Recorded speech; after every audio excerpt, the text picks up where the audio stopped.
Welcome to the Let's Talk Wrestling podcast. What a humdinger of a show! Jumpy, beep, beep! Booty-O's! They make sure you ain't booty! I got the gift of gab and the gift of jab, and I'll put that lazy eye right back to work. I'm not a bad guy. I'm not a good guy. I'm the guy.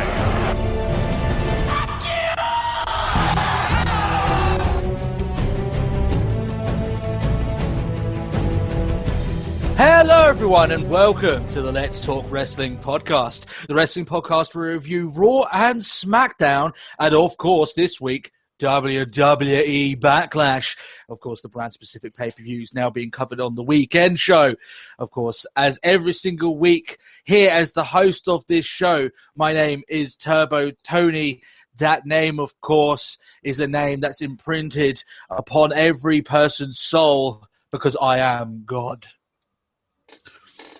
Right. Just putting it out there, guys. Okay, that's just if you feel like I'm bigging myself up too much, then honestly, guys, you just haven't basked in my glow. Unlike my partner, of course, who might think otherwise. My partner, I don't do this alone. My partner, he is the soul of Harambe in human form. It's Matt Marsander. Right. You're an ape. You're an ape. I'm a great ape. You are. Instead of a great ape, can I just be like a Saiyan ape? Whatever you like. Apparently, Harambe can do anything he wants to. Harambe is life, apparently. Yes, apparently he's got quite the cult following. In fact, I'm kind of late to this party because this thing's like 3 weeks old. But yeah, this is a thing now. So there we are with that. How are you doing then, Matt? I actually am fighting the urge to call you Harambe for at this time. I need bananas, apparently. I'm doing fine. I can't complain. There's a couple of weeks when I do intro, Matt, and you don't quite know how to respond. Yeah, I think this is definitely one of those times. Yes. And of course, I've already called myself God in this podcast. So really, we're checking off a lot of our checklist already. Well, apparently Harambe is God. Yeah, well, there you go. We are one of the same. It's the Let's Talk God podcast. The most non-religious, God-themed podcast in the world. Welcome to the Blindly Follow Imaginary Characters podcast. Yeah, exactly. I feel like we're alienating some of our fans here, but they know it's all in jest. Except the Jewish. No, joking. Come on. I take it one step. You keep on going. I did. But we know all in jest. It's the internet, guys. Come on. All right, then. If you guys would like to interact with us, the main way of doing so is our Facebook page, facebook.com/Let's Talk Wrestling Podcast. You can also send us to a Twitter handle of, and before you get in there, Harambe. Yeah, exactly. That's exactly what it is. It's at Harambe Pod. Yeah, that's exactly what it is. Right. Tell us the actual Twitter handle then, Matt. At Talk Wrestle Pod. It is. Unfortunately, does not have any tweets about Harambe, so a bit of a shame there. But there's plenty of other stuff up there for you, so go and follow us. And of course, you can send us any of your Harambe private messages and your thoughts on Harambe to Let's Talk Wrestling Podcast at gmail.com. You better not send me emails about that, actually. Now I'm going to have like 10 emails, just their fucking thoughts about it. No, I'd much rather like wrestling-themed stuff there. That is good.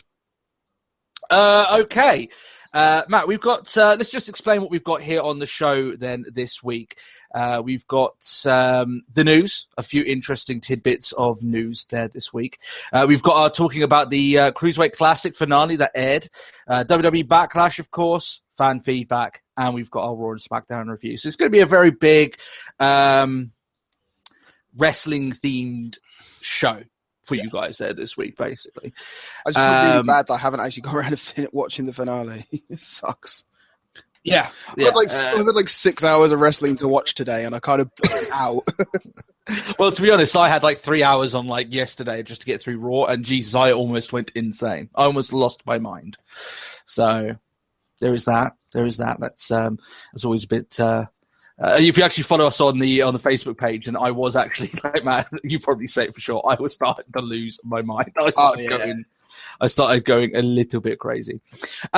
So before we get into that, we've got a bit of procrastination. Only a little bit here this week. Unless I always go procrastination. Have you got anything to talk about procrastination-wise? No, nothing. No, I have nothing. It's been a very, very quiet week. Yeah, of course. Especially because their fucking family's gone on holiday and left me behind. Bastards. Oh, really? Yeah. They were like, they gave me the opportunity, but I was like, it's too expensive too soon. Yeah. And you've gone on holidays by yourself anyway, haven't you? Yeah. So there is that. The main thing I've been doing over this week has just been playing some games of my yesteryear, shall we say. I've been playing Final Fantasy VIII, old Final Fantasy, all modded up on the PC. Been enjoying that, you know. How is your card deck? Oh, it's outrageous at the point. I'm going for full 100% completion of the game, and that includes getting all the cards. So I have already beaten. I've already beaten. Yeah. See, the poxy thing about. I'm going to go into this now, guys. You've started me now. So I've beaten all the main card guys in the main place that you start, right? But there's this quest where you have to lose cards to this queen of cards that goes to another section of the map, then creates another card in another section of the map that you have to go and win back. And to get the other card that you lost, it goes, Matt, you don't even want to know. It's too much. It's a bit much. It really is. Yeah, it's too much. So there is that. Apart from that, yeah, pretty much the same with me. It's pretty much just been regular run of the mill week, apart from, as I said, gradually going mad from from watching Raw.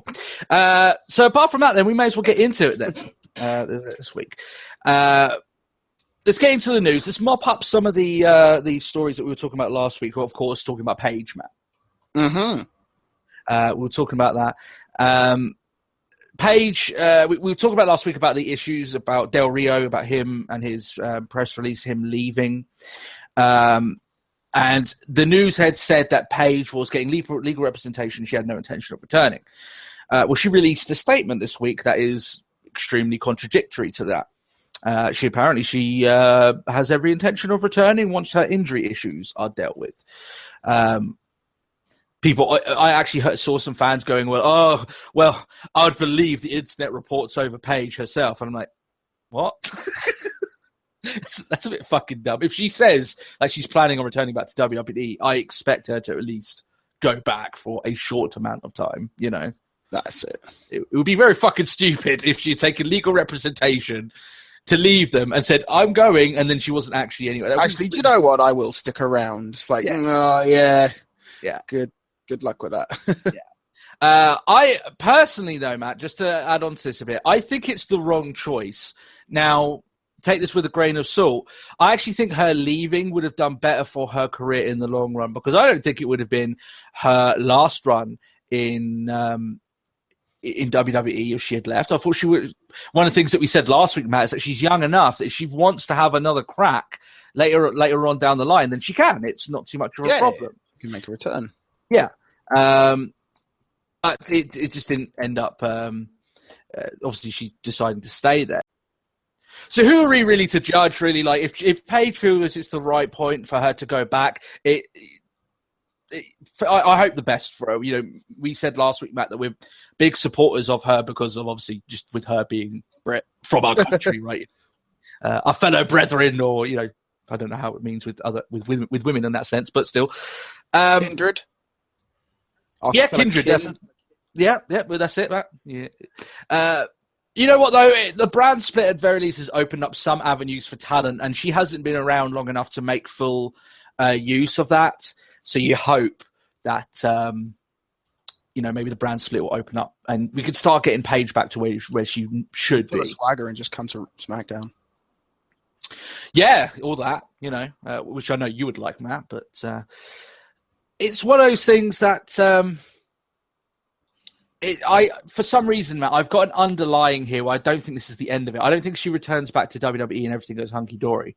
Like she never left sort of thing, yeah. Yeah, I think there's going to be some blowback here. I don't think this is the last we hear of this story. But we'll see how down the line. And it's not as if she's like breaking up with Del Rio. She got his name tattooed on her, so clearly there's still something very strong between them. And well, it better be strong, otherwise they're going to fall for the for that whole tattoo curse. Yes. Anyone that's younger than us, a little bit of advice. Don't get anything like just name done on. You can get if you want to get a tattoo for a girlfriend or something, at least make it something that you can find different meaning in it at least. But a bit hard to get Alberto into something. I'm not saying that they're going to break up, but just in case. Yeah. I had an ex-girlfriend who had a panda tattooed because that was my nickname for a while. It's like, haha.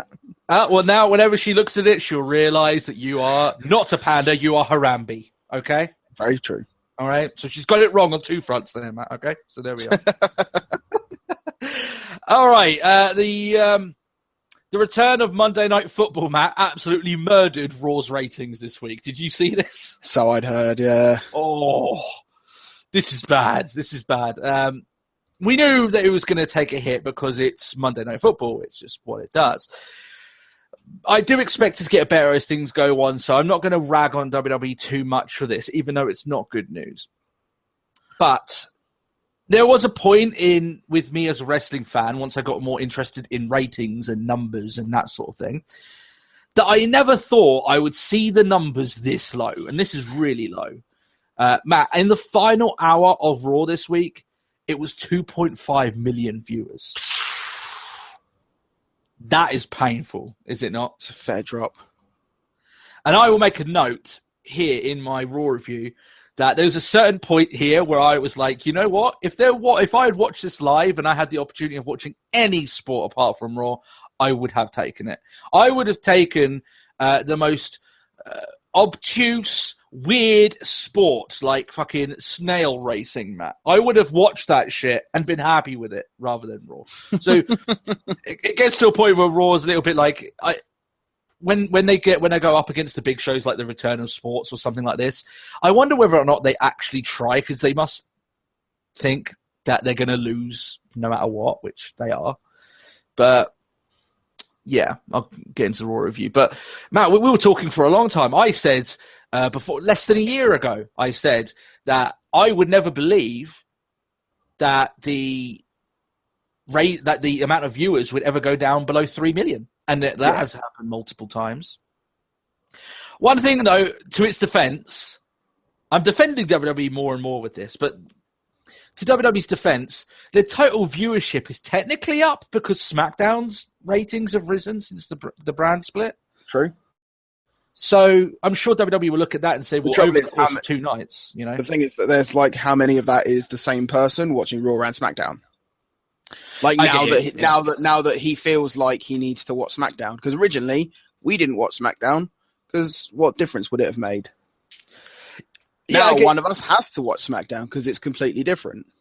Yeah, I get you, but I mean, when it comes down to contract negotiations down the line, then this will just be numbers on numbers to WWE and to USA. So as I know, at the end of the day, what they would want Raw to be doing better, because they want to be higher up in the standings every single week, but still, that's a painful drop. And you know what? It just what the reason I bring this up, the viewership number, is because I just don't know. I don't know where the bottom line is, and it stays there for a long time. It seems like every 6 months we have an event that drops lower than we ever thought it could. So, in another 6 months, are we going to have a 2.3? Do I dare say we're going to get a 2 million viewer on that third hour? That would be awful, would it not? That would be very bad, but we'll soon see how it goes from there. Vince McMahon suffered an injury while training this week. Matt, I like to think that it was he was attending the developmental, and they were doing a Royal Rumble finish. They fucked up the finish of it. He got angry, stormed to the ring, and injured himself, like he did in like the Royal Rumble. Yeah, that's it. I like to think. I like to think he was just training with Kevin Nash because we tore a quad. Yeah, and Kevin Nash was the one that spotted him. There you go. You'd be so close to the king of quads, and then that's bound to happen. So, yeah. What I did find a bit weird about this, Matt, I don't know whether or not you thought about this. Did you not think it was a bit weird that WWE were treating this as if this was a talent getting injured? I mean, they put a fucking press release on their main Facebook page and their website about this. I guess it's Vince. So it's sort of like, I think that's probably why. Yeah. It's the special rules for Vince, isn't it? Yeah. I just thought it was a bit strange that it's he's not even really, you can't really call him an on-air personality anymore. He's not around long enough really to be. But, you know. Yeah. It's Vince. It's Vince. Yeah. Vince does what Vince does, and we're just going to have to live with Vince that. That's is the way Vince, it is. and we'll live with it. Exactly. So I just wanted to bring that up because I just like the idea of him just storming down the same way he did that. I think it was 2005, that Royal Rumble, just fucking terrible. Yeah, it just tore himself apart. Whenever I watch that, Matt, I can't stop laughing. It's just, it's hilarious. It's so funny, so great. Talking of things that happened last week, CM Punk had his fight.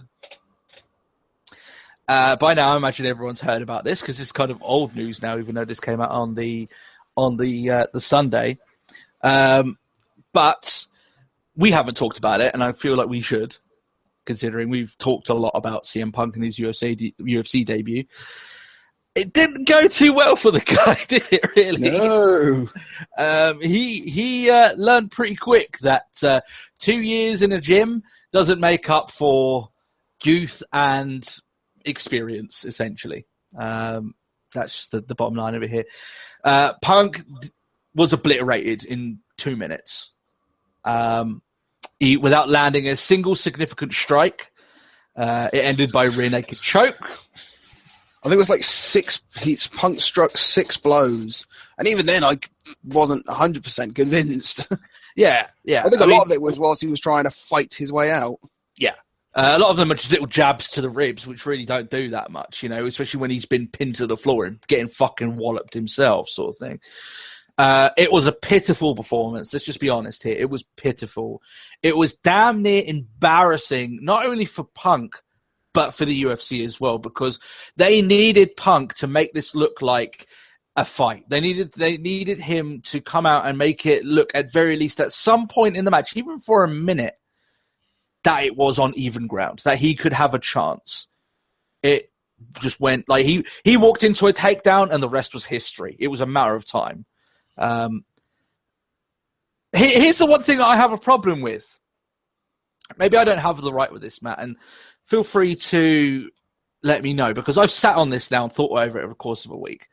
Because it's very, very easy for people to get very romantic about it, especially with Punk's very sincere, genuine, and well-versed wording after the fight.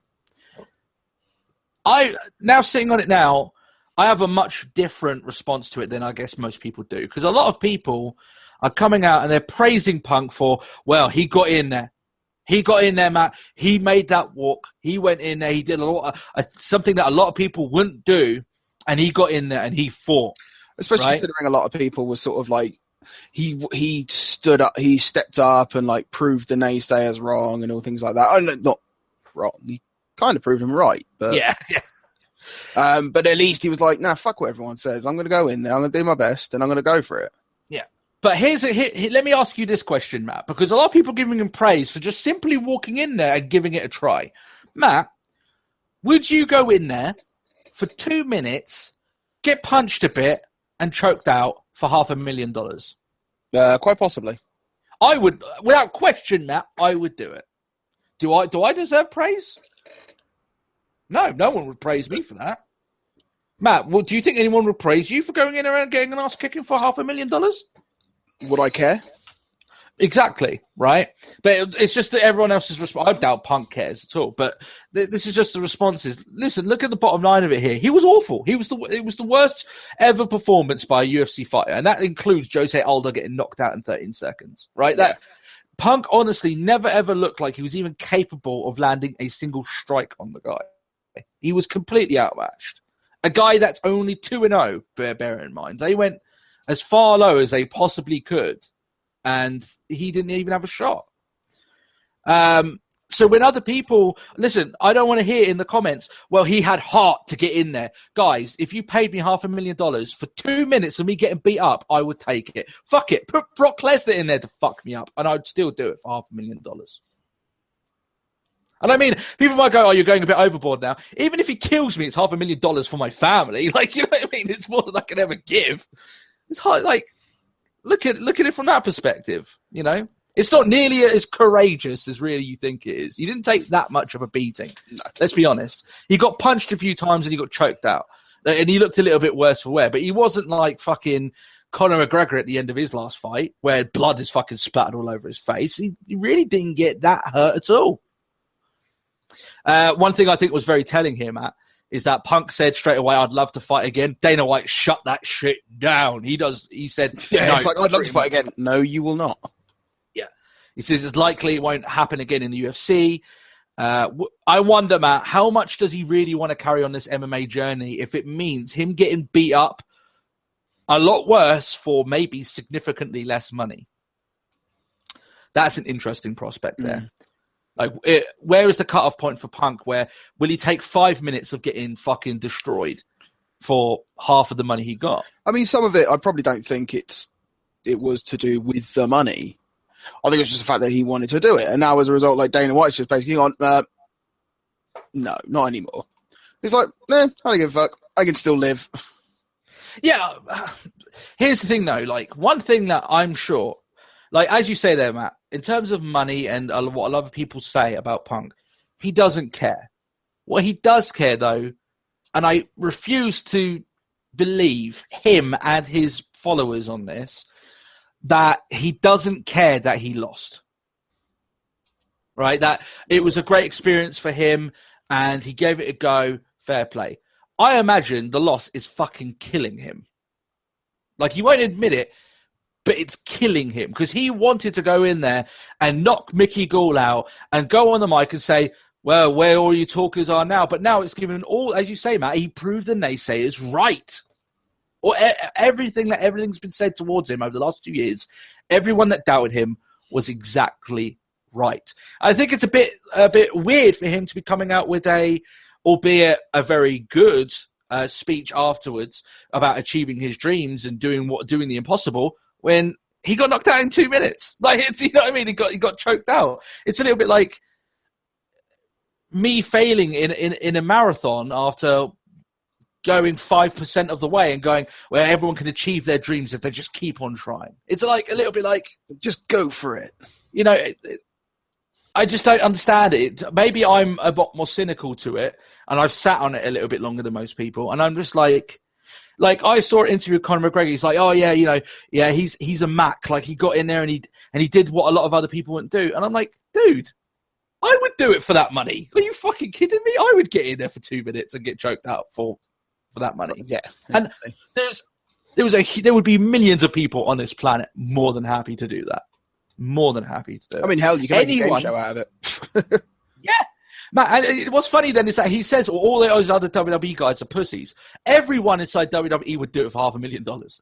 Everyone, apart from maybe John Cena because of his name recognition and all that shit.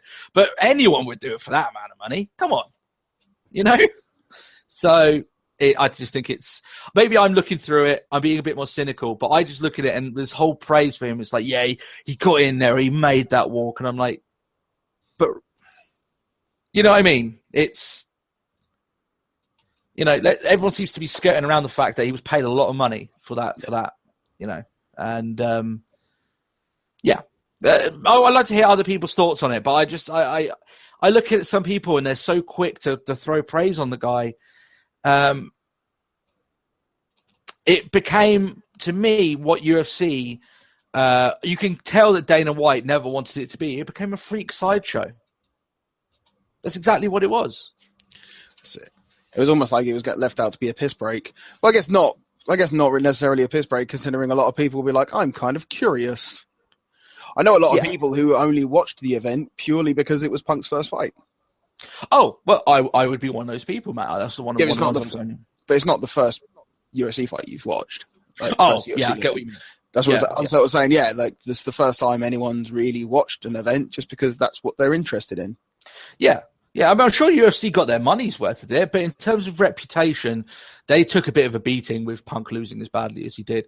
Well, the one thing I said last week, Matt, about him, I said, all he has to do is to go in there and land, like, even if it's just one significant hit that shakes Ghoul up a little, or he gets in a position of power, he looks like he knows what he's doing.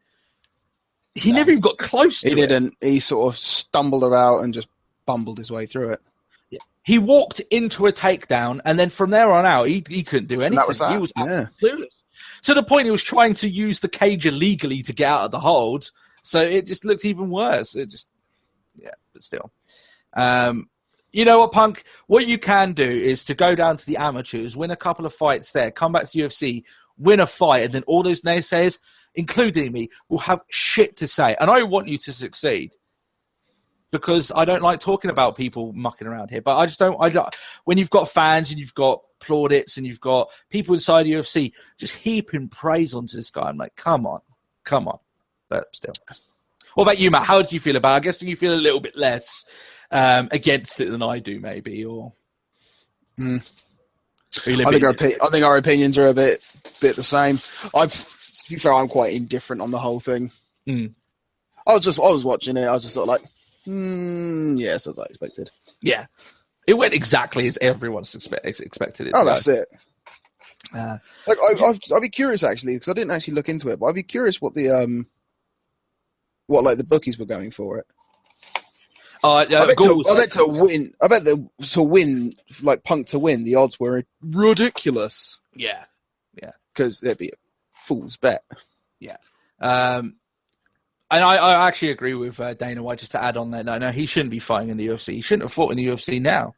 He used to go get a few amateur fights, get a win under his belt. You know? Yeah, like that was the one thing that really hammered it in. It's just the fact that they were just sort of like, and his first professional fight, or not even his first professional fight, his first fight, period. Yeah, that's it. It's like, he's done 2 years training. That's cool. Ghoul's actually been in the cage and been punched in the face.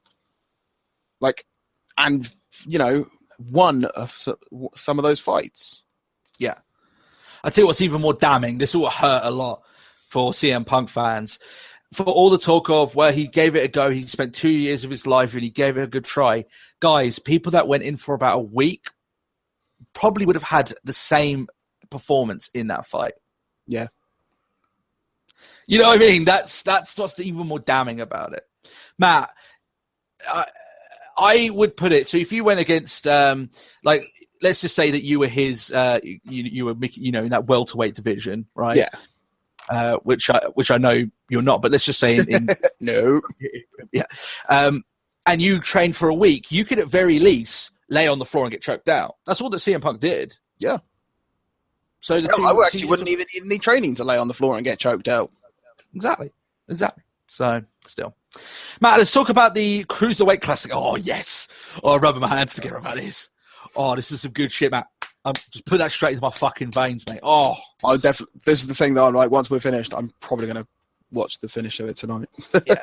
Well, let's be honest, Matt. You have watched half of the show. You've watched the semi-final matches, haven't you? So... Yeah. I haven't watched the tag match. And the final. Yeah. Well, I will say that you've watched the best match of the night, even though all the matches were good. And I guess you know which one I'm talking about. Mm-hmm. So let's talk about the Cruiserweight Classic, the finale this week. And then we can talk about it a little bit in general, because I think the Cruiserweight Classic has been something very special. So the first match was the Grand Metallic. No, it wasn't. Yes. Yeah, it was the Grand Metallic. First match was Grand Metallic, yeah. I'm a big fan of Zack Sabre Jr. He's one of the guys like Ibushi who refused the contract. I guess with Zack Sabre Jr. it's a bit different because he's still quite young.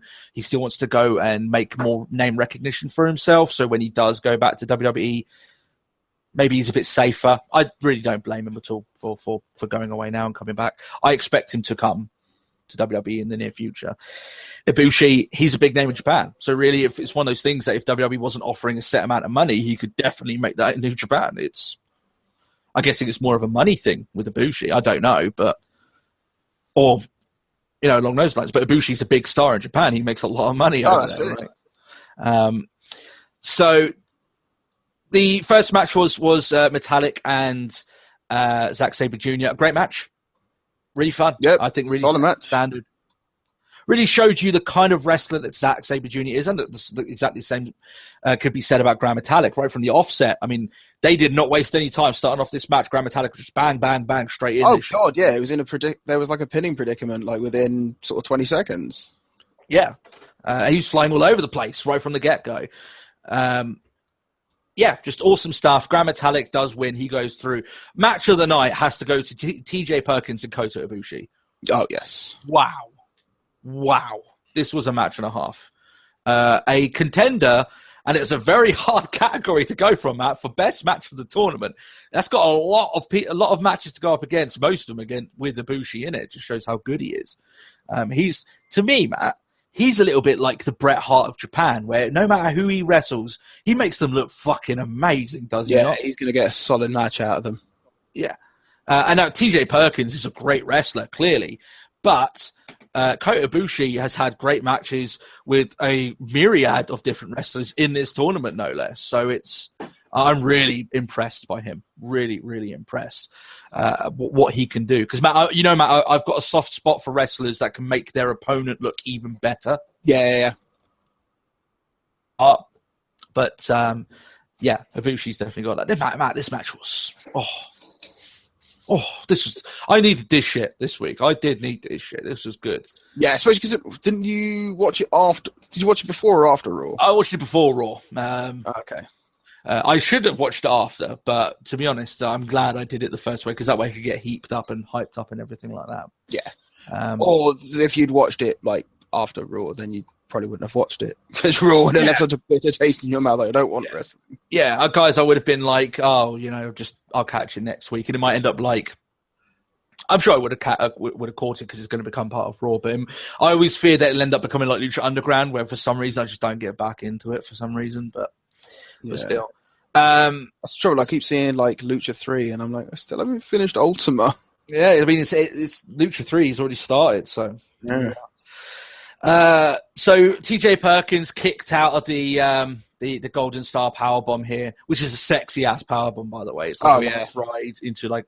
They sit out powerbombs, sexy. That's the first time anyone's kicked out of that here on this tournament, so that got a huge pop. And then TJ Perkins said the whole theme of it was that his knee bar was his key to success, and he made Ibushi tap. He tapped out Ibushi, which is very big for him. I mean, he treated even the result of this match as something huge. I mean, he was even doing hashtag I beat Ibushi on his Twitter or something like that, so, which is awesome. So he goes into the main event. So clearly it's two guys that WWE have already signed up to win the tournament. I expected that anyway. I didn't think that they were going to have someone who would win the tournament and go somewhere else. That's just how WWE operates. That's it. Like you knew it was going to be. You knew it was going to be the case. Have you seen like all the gifs recently of just sort of like Regal trying to sign Ibushi? It's like old footage of like Regal running out to like a moving car, sort of like, no, come back. Ibushi's something very special. I honestly I can't get over how much I like that guy. He's just something really good. So we get the tag team match: Gargano Ciampa against Noam Dar and Cedric Alexander. Sorry guys, I know Noam Dar has had some good matches in this tournament. I may have missed them because I haven't watched every episode so far. Most of them, but not all of them. I just still like. I don't get the appeal. I don't know why he's got so much fan appeal. I mean, here, one thing I will say is he came off like a cocky prick, and if that's the confidence he's going to go with the future, that will serve him quite well in WWE. To be honest, that character of being that cocky arsehole. Yeah. But Matt, I look at someone like him, and then I look at Cedric Alexander, and like I would put my money on Cedric Alexander before Dar. And Dar is young though. He's the youngest guy out of all of them. He's got years on his engine left to go. So he could become something very, very special down the line. So we'll see how it goes. But this is another good match. Matt, I can't wait for Gargano Ciampa Revival 2. I can't wait for it. I saw the promo and they're just like, I know we got a match today, but like, I want that rematch. And it's like, yes, I want that rematch as well. Yeah.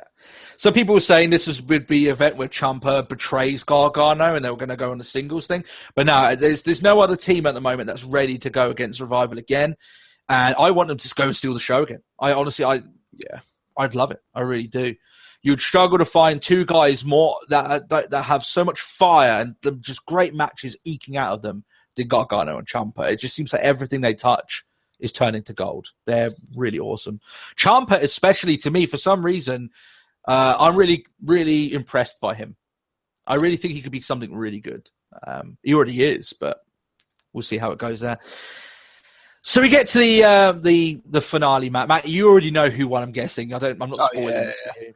With that big old claret on his chest. That's right. So Metallic before smacked the shit out of him. Yes. Yes, he did multiple times, may I add. So as the match starts, they're literally just about to lock up. Triple H comes down and says, "Well, whoever wins it will win this beautiful trophy, and it's a very nice trophy.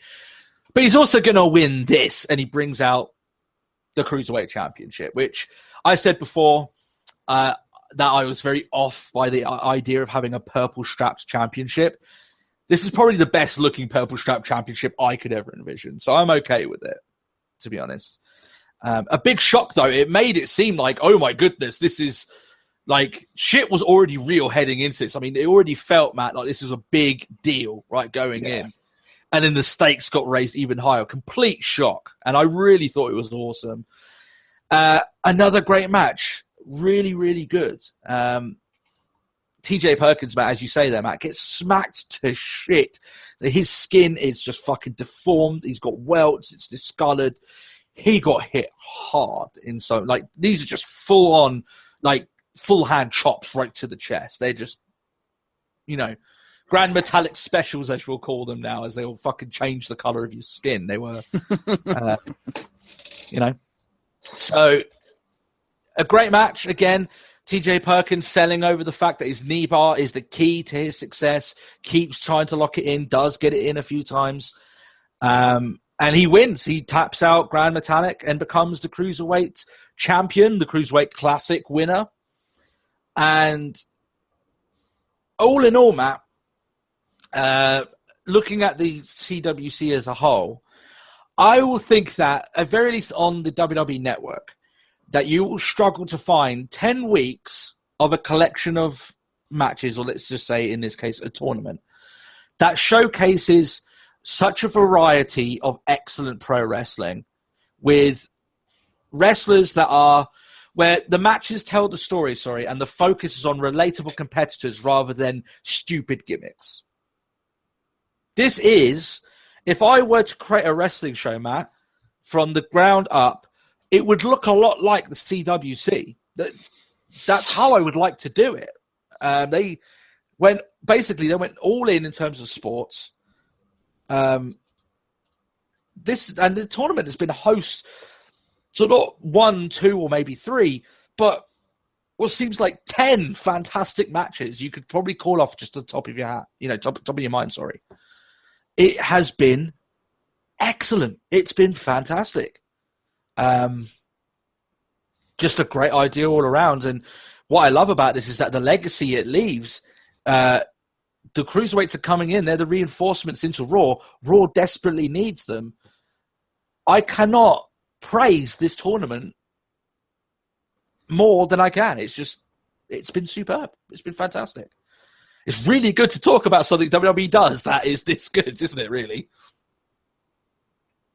Like, what's your overall thoughts of it? It's just, it was just solid. And like from all the matches that I'd seen, like you said, sort of like I've seen so many great matches over the course of these 10 weeks, and it's just been good. And it's just been it's been consistent. Like I can't really think of many like bad matches that have come as a result of this. At very least, they've been acceptable. At the very least, yeah, that's it. There's not been any sort of like, oh, But no, I really enjoyed it, and I think it's been just a really great sort of way. Especially, I think it's like Ibushi. You said it's almost like the World Cup of wrestling, because it was every, like, what was it, like 16 nations or something like that? Yeah, or more than that. Sorry, and it's just sort of like, that's good. I mean, especially when it came up to the final, it proper felt like an endurance test. And these guys had taken a battering. Yeah, they've got to go again. They've got to go one more time. That's it. It wasn't sort of like, oh, we're going to have like an easy semi-final. It's like, nope. If we're going to do it, we're going to do it right. It felt like this was everything to these guys, and I would love for them to do it again next year. One of the things that I hope they don't do is that, okay, we've got the Cruiserweight division. Yeah, it's part of Raw, and they make it like just, okay, we'll do it on Raw. No, you have to do it what you did here. You have to emulate it again. But just very much like, here I didn't mind them crowning the champion here. In fact, it kind of made sense, right? It would be weird for TJ Perkins to win the Classic and then not win the title. It'd just feel a bit weird to me. Yeah. But down the line, you could make it so people talk about a lot of the Japanese tournaments that kick off, you know, the Super J and things like that. Yeah, stuff like this, right? And that stays on their resume, right? That's talked about almost like championship title runs, right? They've won it. They've won this tournament here. They are a 2-time tournament winner here. I want them to treat the Cruiserweight Classic like this. Yeah. So even when TJ Perkins loses that title in, let's say, in 3, 4, 5, 6 months, whatever, he was always a Cruiserweight Classic winner. Yeah, he won the Cruiserweight Classic, yeah. Yeah. And that will always be on his resume, and that will be always something that he can speak about. Winning the Cruiserweight Classic is something very impressive and should be talked about as such. That's what I want for WWE. That should be their Super Juniors, Matt, as you talk about. That should be WWE's version of it. You know, that's how it needs to be treated, you know? All in all, fantastic. And this is the sort of stuff that I imagine people buying into the network would be very happy about. And this is the sort of stuff that will get people wanting to buy into the network. So, fantastic stuff all around. I do hope they can get Ibushi. I know it'll be hard because maybe Ibushi doesn't want to be pigeonholed. These are the sort of guys, Matt, where I'm worried about is Ibushi. And guys like him, because he might get pigeonholed as a cruiserweight guy when you and me both know he could be anything. The ceiling is so high up for someone like him. He could be main eventing WrestleMania if he were given the right tools and the right place to be. But the trouble with that is, like, he would require like a Daniel Bryan sort of life. To a degree, but I still think it could work. You know, yeah, definitely. I think the reason why maybe people like Sabre Jr. and Ibushi refused to sign is because they didn't want to be pigeonholed as cruiserweights. For guys like TJ Perkins, it's not so much of an issue because they're on Raw and they're a fucking champion and they're going to have the focus put on them. Yeah. But for maybe some of those guys, they want other things down the line and they don't want, you know, what I've been talking about all along. Just a small note here about TJ Perkins. Around about a year ago, he was getting tweets from Josh Matthews telling him to fucking leave the company because he wanted to be TJP. He wanted to be him and not Manic, which he was in TNA. He who laughs last laughs loudest, and TJ Perkins is fucking laughing his ass off right now. Absolutely. The egg is firmly on Josh Matthews' face, and he'll have to just deal with it. That's the bottom line. It's a little bit, Matt, sometimes when you talk that much shit, sometimes it comes back to bite you on the ass. Oh, him. Yeah. When you're like, he was manic, and I'm like, care? But I was like, that's suicide. Yeah. Well, he changed names, didn't he? He had different names at different times. But he wanted to be TJ Perkins, and they wouldn't allow him. They wanted him to be that character. And so he left, and Josh Matthews ran his mouth, and now he has to fucking eat his words. Because for the entirety of this week, everyone has been talking about TJ Perkins. Yeah. Everybody. He's a star. You know? From overnight, he became a journeyman veteran wrestler of the Cruiserweight division into a star. He's a star now. Yeah, he is. There's no other way to say it. He's a star. So fantastic. And he will lead that division. You couldn't ask for many other people. You couldn't ask for anyone else, I think, to lead that division because, Matt, he's got all the qualities. He's a fantastic pro wrestler. He's a good talker. He's a good-looking guy, you know, which always helps. Plus also the fact that he wasn't he sort of like the highest like the most years experience as well. I think he was not Brian Kendrick could probably beat him out on that. But... Oh yeah. But like, I think they were like, I think it was during his match in Ibushi, they were mentioning sort of like he's like an 18-year vet or something like that because he started training at like 13. It's like, yeah, and like, you know that's what? a good thing to go with. Like, I think that's what WWE are kind of going for at the moment. Like, you look at people like Balor and Styles and things like that, where they are like they're going back to the old style, where it's like, yeah, they're already tested. Yeah, you know? Like for instance, I will say this. They are realizing, WWE is starting to realize now the benefit of having guys like Styles and Balor because they can put them straight into main event situations and they know they can perform. Yeah. Just outright. They can perform. They can go because they've already gone, sort of thing. Yeah.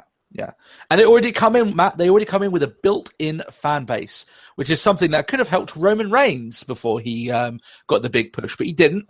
And they tried to force a fan base on him, and that fan base rejected him. Yeah. So, there you are. Anyway, Matt, let's get into the fan feedback here. We've still got a lot to talk about there. We spoke a lot more about the CWC than I was expecting. But, guys, I want to talk about something that's awesome, because when I get to Raw, it's not going to be pretty. So, there we are. Fan feedback, then. Caleb Duckworth asks if we remember the first match we ever saw on TV or live, and how did we discover wrestling? This is a cool question, I guess, inspired by our personal stories segment from last week there, Matt. We'll spend a bit of time talking about it. Do you want to go first, or do you want me to go first? Well, I think in hindsight, I think my first ever match I ever saw was that Rock and Mankind one. Oh, really? Yeah. I was a latecomer. Yeah. You say that, though, like, you know. Well, yeah. But in compared to you, who I know for well, this sort of like older brother WCW fan. Yeah. I think that's come with the fact that I'm the eldest sibling, so it's not. So I think that's probably where I sort of had to hold back. Yeah. Is it when you say Rock and Mankind, is that the chair shot match where he empty arena match? Oh, the empty arena match, as you said. Yeah. So that's how you did. How did you start watching it though? Was it just something you flicked over onto, or probably heard? Like obviously you've got like you'll always have like sort of it's always on in the mornings and things like that. I've you know how it is when we were younger, but I don't know. I think it's also probably because since like it's around that sort of time that we started hanging out a lot more. Yeah. So I think it's obviously just sort of like it all bleeds in together.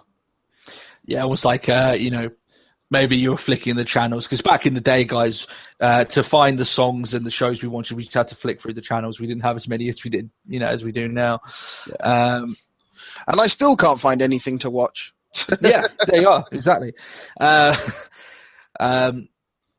Which is hence why Netflix is becoming so popular now, because literally you just choose what you want and it goes. I'll talk a bit about mine. I know I've talked about it before, but we'll go into it again because because we have new fans and just go into it a little bit more in depth. The first match I ever saw, I probably can't remember it. And the reason why I say that is because the first match I remember, I know it wasn't my first match because I was super excited to watch it. So I must have watched more wrestling. I must have got into the wrestlers beforehand. Hell, even the match that I remember watching, I watched the entire show and that match was the main event. So even if you want to go back to then, I watched a lot of other matches that night that I just don't have any recollection of. So I'll just go from the one I remember, but I clearly watched a different match. I just can't remember where it started. Yeah. And as you say there, Matt, it was my brother. My brother was big into wrestling for a while. He was a big fan of Brett, big fan of Hogan as he was doing his stuff around about that time. And I guess around about that time before like the Monday Night Wars and I think it's around about 95, 96 that I actually watched wrestling for the first time.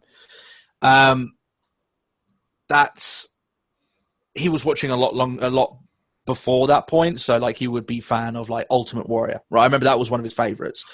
I don't ever remember watching Ultimate Warrior.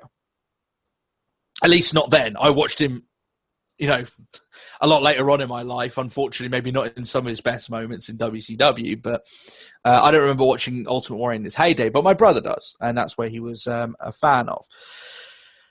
So here's my memory. So my first memory of wrestling and the first match I can remember watching, I can't go back and figure out where it happened, but I remember it was Austin. He was in a title match. I think it was the IC Championship, but I don't know. And he lost, right? The reason I know that is because I was sitting next to my mum. This is in the early hours of the morning, Matt, because this is Europe, and we have to wait until 1 o'clock to watch our wrestling shows. And it was in the summer, because that's the only way that my mum would let me stay up, because school the next morning. And it was a pay-per-view.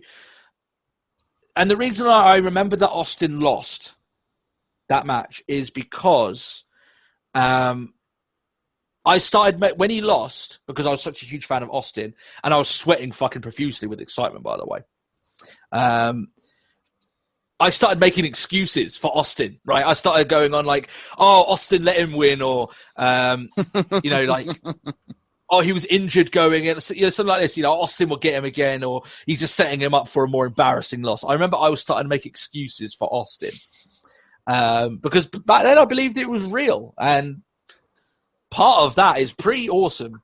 Looking back at the memories I have of wrestling, when I was 100% Matt, I was fucking in, right? I was so in, and, you're looking at a period of time where kayfabe was a lot more protected than it is now. They don't even try. They just outright tell you it's not real. Whereas now it's, back then, at those times, it was protected, kayfabe. They were still trying to.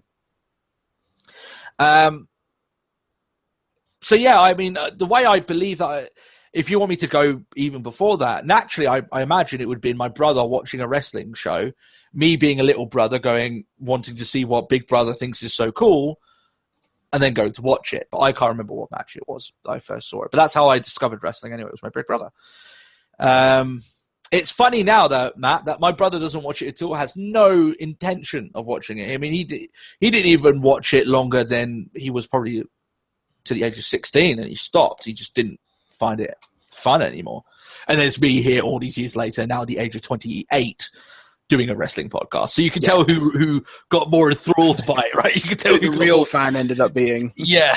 So I definitely got more addicted to it. I know, however, that there was a time that I was watching only Austin segments on WWE, and then I was watching all WCW. There was a time that I was only doing just that. Yeah, you are a big WCW fan. I was a big WCW fan until they really started mucking around. Even as a kid, I was in my early teenage years, and even then I could realize that they were starting to muck around, coming around 2000. That's when I realized that. It's not really that fun anymore, because they're making lots of insider references that I had no idea. Internet was in its infancy, Matt, and I didn't really want to go around looking for fucking wrestling stuff. And even if you were, like, I remember the WWF.com website, and it was just like, oh, that was a terrible website. It was awful. So, there we are. And, when we're talking about websites, we're not talking about, I'm talking about web pages, as in there is just one page, there's no clickable links, and that is it. That is all that's there. So, there you go. There's our personal stories. I think you guys really like our personal stories. I might come up with another one next week, because even I enjoy talking about, like, even me thinking back to times, Matt, where I was so completely enveloped in kayfabe. It brings a smile to my face. I was like, yeah, that was cool. Ignorance is bliss when it comes to wrestling. If I honestly believed that everything was happening right now was completely and utterly 100% legit, I'm sure I'd have a lot more fun with it.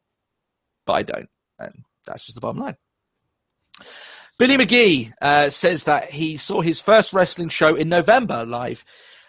He always kind of knew it wasn't real. He also says that he is 13, so that kind of makes a bit of sense. He asks how long the brand split will last. So shall we answer that question first before we go? Ooh. Before we go into the question, just to go into that, you say here that you're 13, Billy, which is completely fine. I don't know why. I got the feeling that you said as if you're embarrassed. We have far younger people listening to the show who probably shouldn't. Let's be fair. We're not exactly a kid friendly show, but 13, that's fine. Whatever. I was going to say, we Kayfabe. swear enough, we could possibly lose ad revenue. Yeah, pretty much. One of the things is obviously you grew up in an era where, as we said there, kayfabe is just dead. It's just been long dead. And you've grown up watching wrestling where it's not even something that WWE even thought about trying to protect that much. Every now and then they wish it was still real, but they can't really protect it. Lana's Russian. Yeah. Yeah, all that sort of stuff, and total divas. Kayfabe's gone, and it's been gone for a long time. So it's not one of those things that like, if you're a younger viewer nowadays and you always knew it was real, they kind of expect you to, because WWE try it, almost give you the gig, right? The jig is up straight away, sort of thing. And I actually feel a bit sad for you. And I don't want to come off as me coming off a bit of a prick. What I mean is that what I said there just before, Matt, when I look at the times where I honestly thought that wrestling was fucking real and I was so into it, those are some of my fondest memories of pro wrestling. So it kind of pains me a little bit that you've got the newer generation growing up and they never experienced that. They're not even for like a year or 6 months, that they never experience it, that they always know that this is, it's entertainment. That makes me feel a bit sad. I don't know about you, Matt. What do you feel about the newer generation growing up with kayfabe being completely gone? I think it's still like we can still to this day sort of enjoy good matches and that, but I think it's now because it's not. I think it takes that. It's almost like a next level sort of thing. Where it's like it's almost beyond, like you can almost believe that it was a legit thing. Mm. But I don't know. I kind of do miss kayfabe, but I also kind of don't. It kind of just makes it simpler. Yeah. Believe me, the thing is, we now live in an era where it's not even to do with wrestling; it's to do with everything. We like everything to be open and accessible. Like, if I want to find out what anything's happened anywhere, chances are I could find that information about anything, or videos speculating or anything like that. So it's just, I don't think, they did the curtain call led to you fucked up kayfabe and things like that. I think it's whilst at the time where kayfabe was a living thing, eventually kayfabe would have died. Yeah, no, I agree with you. On that. Yeah, it's because just as you say that, just with technology going up as well, and back in the days when we were growing up watching wrestling, you couldn't, back then, to get all the insider news, you had to call a very expensive hotline and stay on the phone. That's how you got your wrestling news. And to know that you would do that, it wasn't exactly easy to. Let's just say the internet wrestling fans, nowadays, all that news is so accessible to them. It's by a click of a button. Back in the day, you really had to search for it. And most people didn't, because it was, one, it was expensive, and two, it was just too much trouble for what it was worth. And that's just the bottom line of it there. Let's go back to your original question, Billy, anyway. He asks how long the brand split will last. I think, Matt, if it lasts 3 years, I think WWE have done pretty well. I do expect it to go 3 years. What do you think? Yeah. It's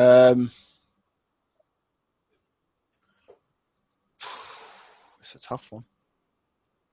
I don't. 3 years is quite a big chapter if you look in WWE's point of view. A lot of things can change. Well, you say a lot of things can change in 3 years, but it felt like just before this new batch of wrestlers came in that nothing changed for 10 years. But you get my point. You know?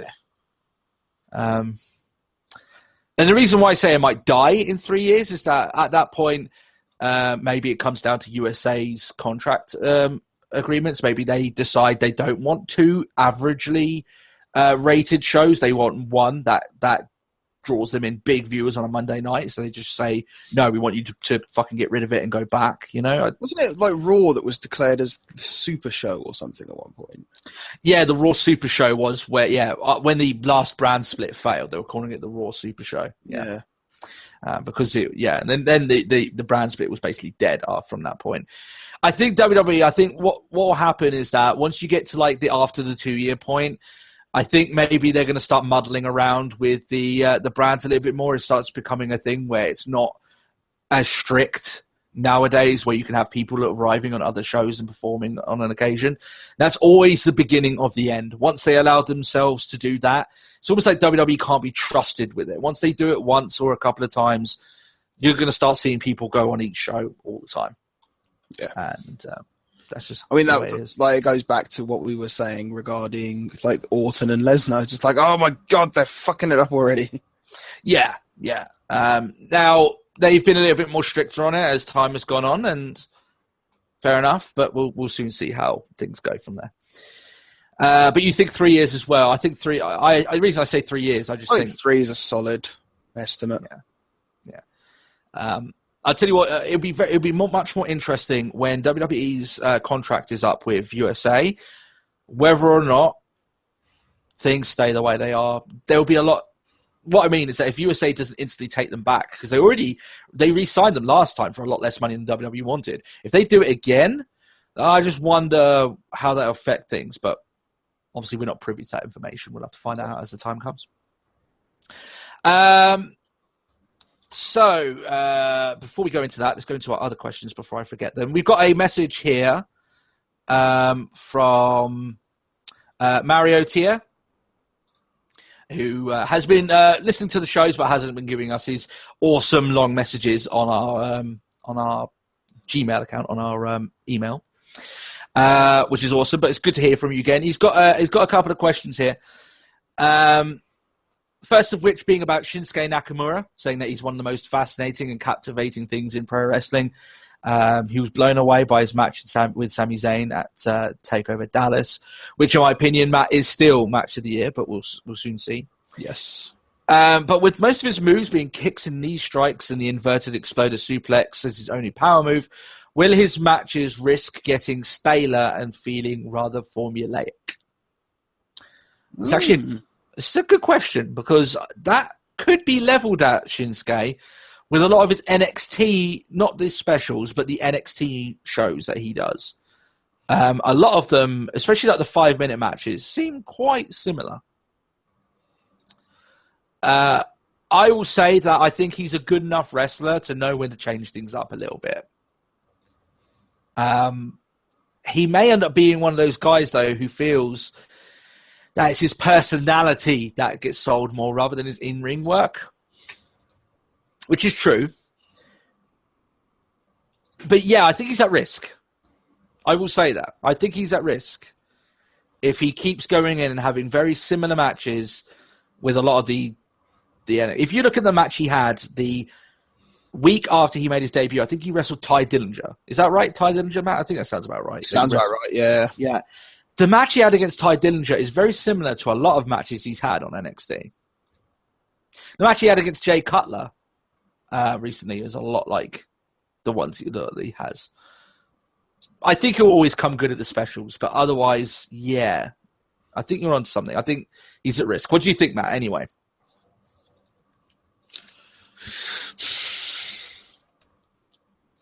I could agree with him.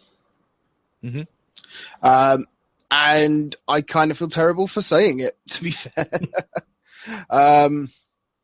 No, I could easily quite agree with that. I mean, it is very similar. I mean, I won't, like, Nakamura I will always find enjoyable to watch. But I can certainly accept that maybe it was a lot of the same. But we say that about a lot of superstars. Like we always joke about, Cena and his 5 moves of doom and all that lot. But I think it could just end up just being of a similar effect. You also got to remember one thing as well is that these guys have wrestled long careers already. I mean, Nakamura's got a lengthy career under his belt. Maybe he has a style of wrestling where things are a little bit more safe. Oh, I actually say that way. He gets beat. He allows himself to get beat up pretty bad in his matches. So that's point. It's just one of those things that maybe. I think Nakamura's got it in him that he'll be one step ahead of the curve. Then once he starts realizing, wait a minute, maybe the fans aren't resonating a little bit because things are getting a little bit too formulaic. He starts changing shit up a little bit, but we'll see. We'll see. He's one of those guys that, at very least, he's got his personality to bank on. So we'll see how it goes. Yeah. His second question is, what's in for Eric Rowan and a returning Luke Harper? After they broke up the family again. They're both of them, and he says yes, both of them, because I'm guessing he can pre-think my thoughts on Eric Rowan, are too good to be lower mid-carders or jobbers, in my opinion. Mm-hmm. Harper was the only one of them ever carrying gold in WWE, and if I remember correctly, he lost all of his televised matches as IC champion. This is a very interesting question about the Wyatt family. I think the Wyatt family... part of me is a little bit cynical here, and I think that the ship has sailed of them becoming anything very special. Agreed. I do disagree though with Marion when it comes to Eric Rowan. I don't think you could put Eric Rowan in the same breath as Luke Harper, and he's gotten better. I'm not saying he's a bad pro wrestler, but Luke Harper is hugely underrated. He can perform fantastic matches. I think Eric Rowan is capable of doing a great match. What is next for them? I guess you could put him in a team. I don't know. It's sad, really, because you feel like they've done everything as the Wyatt family. Maybe they need a gimmick change or something like that. Maybe they need to go so far away from the Wyatt family and get away from Ray, really. Yeah. But they kind of did that. And what happened? Not a great deal. Yeah. It's a bit worrying with the Wyatt family because they have actually been around for a while now. They've done a lot of things, but none of them have been memorable. And they've rebooted the Wyatt family. Look what happened there. They made them all go solo and into teams. Look what happened there. Even though, as you say, Luke Harper did sort of thrive in that environment. I think that, unfortunately, that everyone has been pigeonholed. Yeah.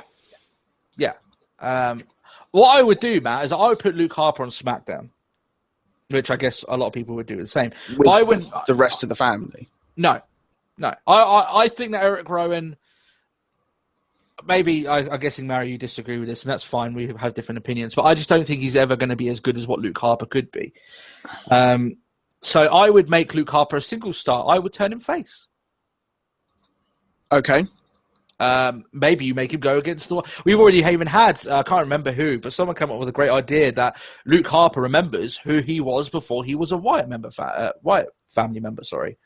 You don't even have to go down that line, but Harper goes, you know what, I have followed you, I've split from you, even though I was still behind you and still following your creed. I'm going to try running over you. Yeah. I want to be IC champion again. I want to be world champion. And I don't think you could do it, but I think I can.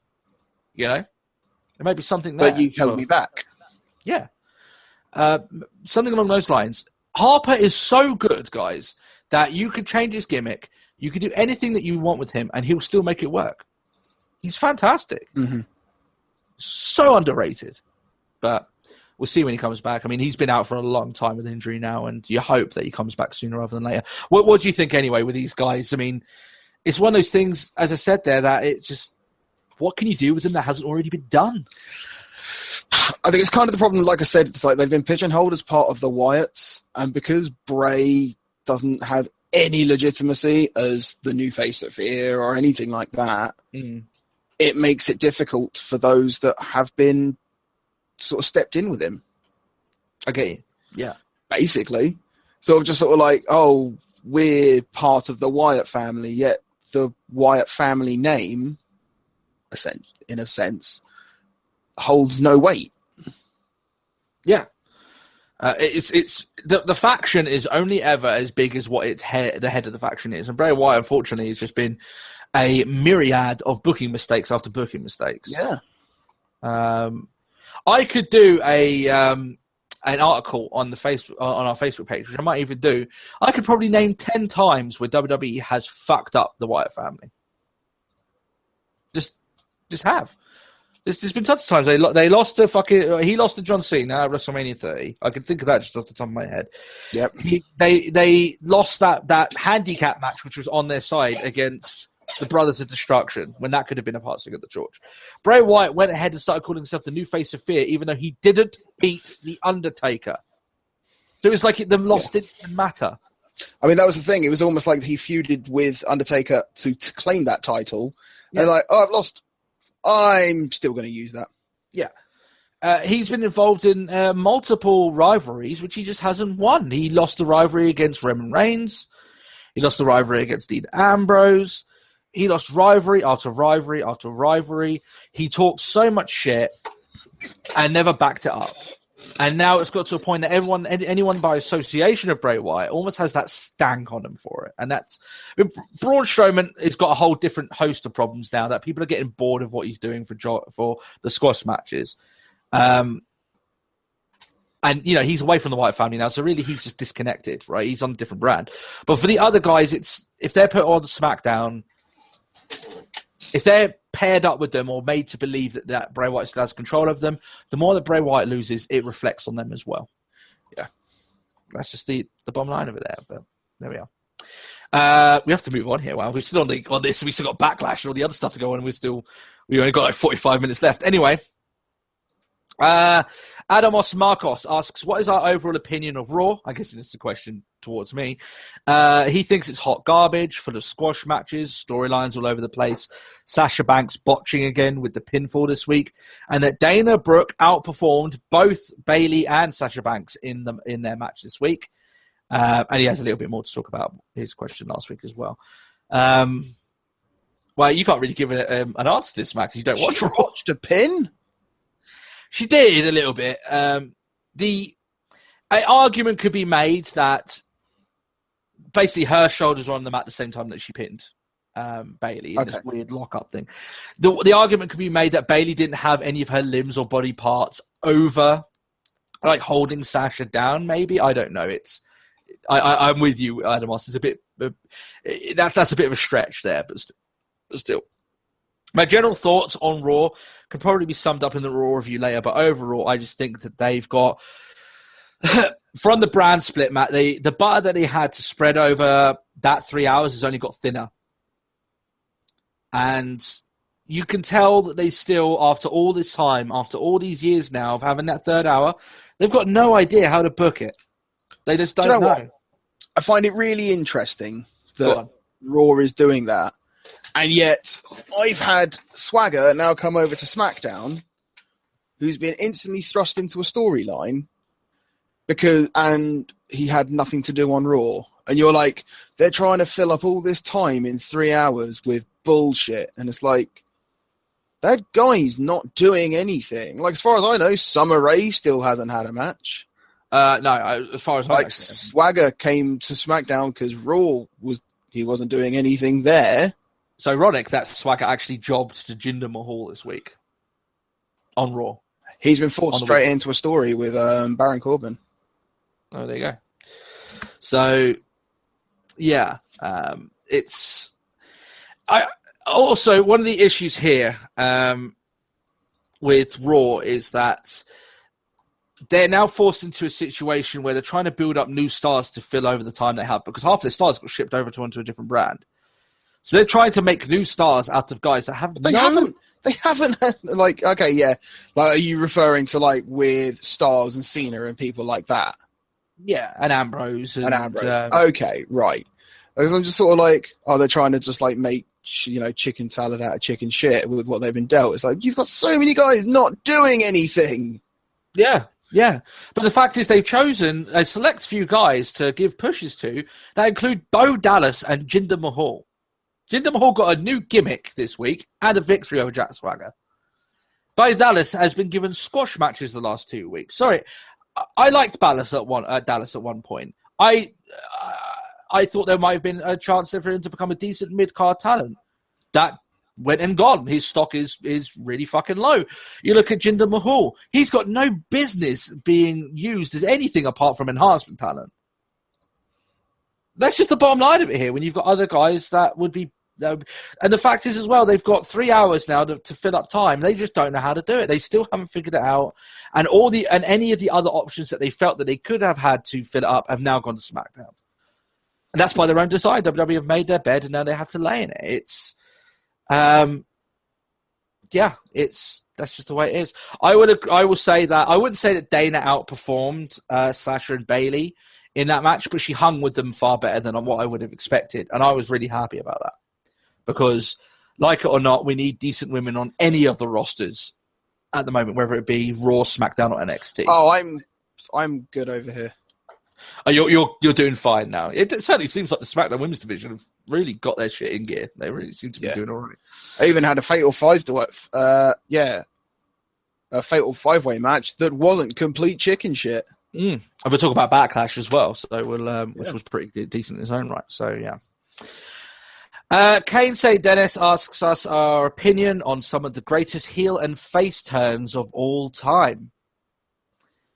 My opinion, Matt, the greatest face turn, I know some people are going to get roll their eyes at this, is Stone Cold Steve Austin at WrestleMania 13. Yeah.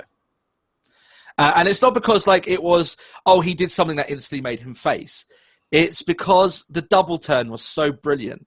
And the reason why that face turn was fantastic is because it was subtle, it was unique, and it appealed, most importantly, to the changing fan base at that time. They wouldn't accept a face turn of yesteryear. They were changing what they wanted. And this face turn definitely appealed to that. It was just a guy going down with... Fighting. You're going down fighting. That to be fair, that image is just iconic now. It's timeless. Timeless. Yeah. Absolutely. I've been playing WWE 2K16. One of the things is that match. I got to play it through. And it's just, with him up on, with the... it's just... it's awesome. It's just so great. Heel turns. I've got a couple, Matt. So Seth Rollins betraying the Shield. I think you took it out of my mouth. Yeah. Especially of recent memory, that's probably the highlight. Yeah. That was something really cool, especially when you think of how it molded the rest of his career now, which is cool. The Rock turning heel after his injury and doing the Die Rocky Die speech. That was pretty good. I like that one. Once he got finally sick of my Via. Yes, it. Shawn Michaels in the barbershop super kick. That was pretty cool. That solidified his heel turn. Iconic. Randy Savage kind of going heel against Hogan with the Mega Powers exploding. Even though he still had a lot of fan support, but still, he was against Hogan. He was the heel in that. He was the one who went crazy. No. Oh, do you know one thing? Go on. I completely forgot to mention this earlier when we were doing news. Mm-hmm. There are rumors of Hogan. Oh dear. Go on. Coming back to do things with the WWE. Ooh. I think they want him back, but they have to choose their time. I don't think they should at all. I don't think they should, but clearly they think they can get away with it. It'll be interesting to see how the news outlets deal with that when he comes back, but still. Face and heel turns, Matt. Have you got any to add to that list? They're the ones that's popped out to me. I'm sure there are better ones, but it wasn't so much of a face turn, but maybe it kind of was.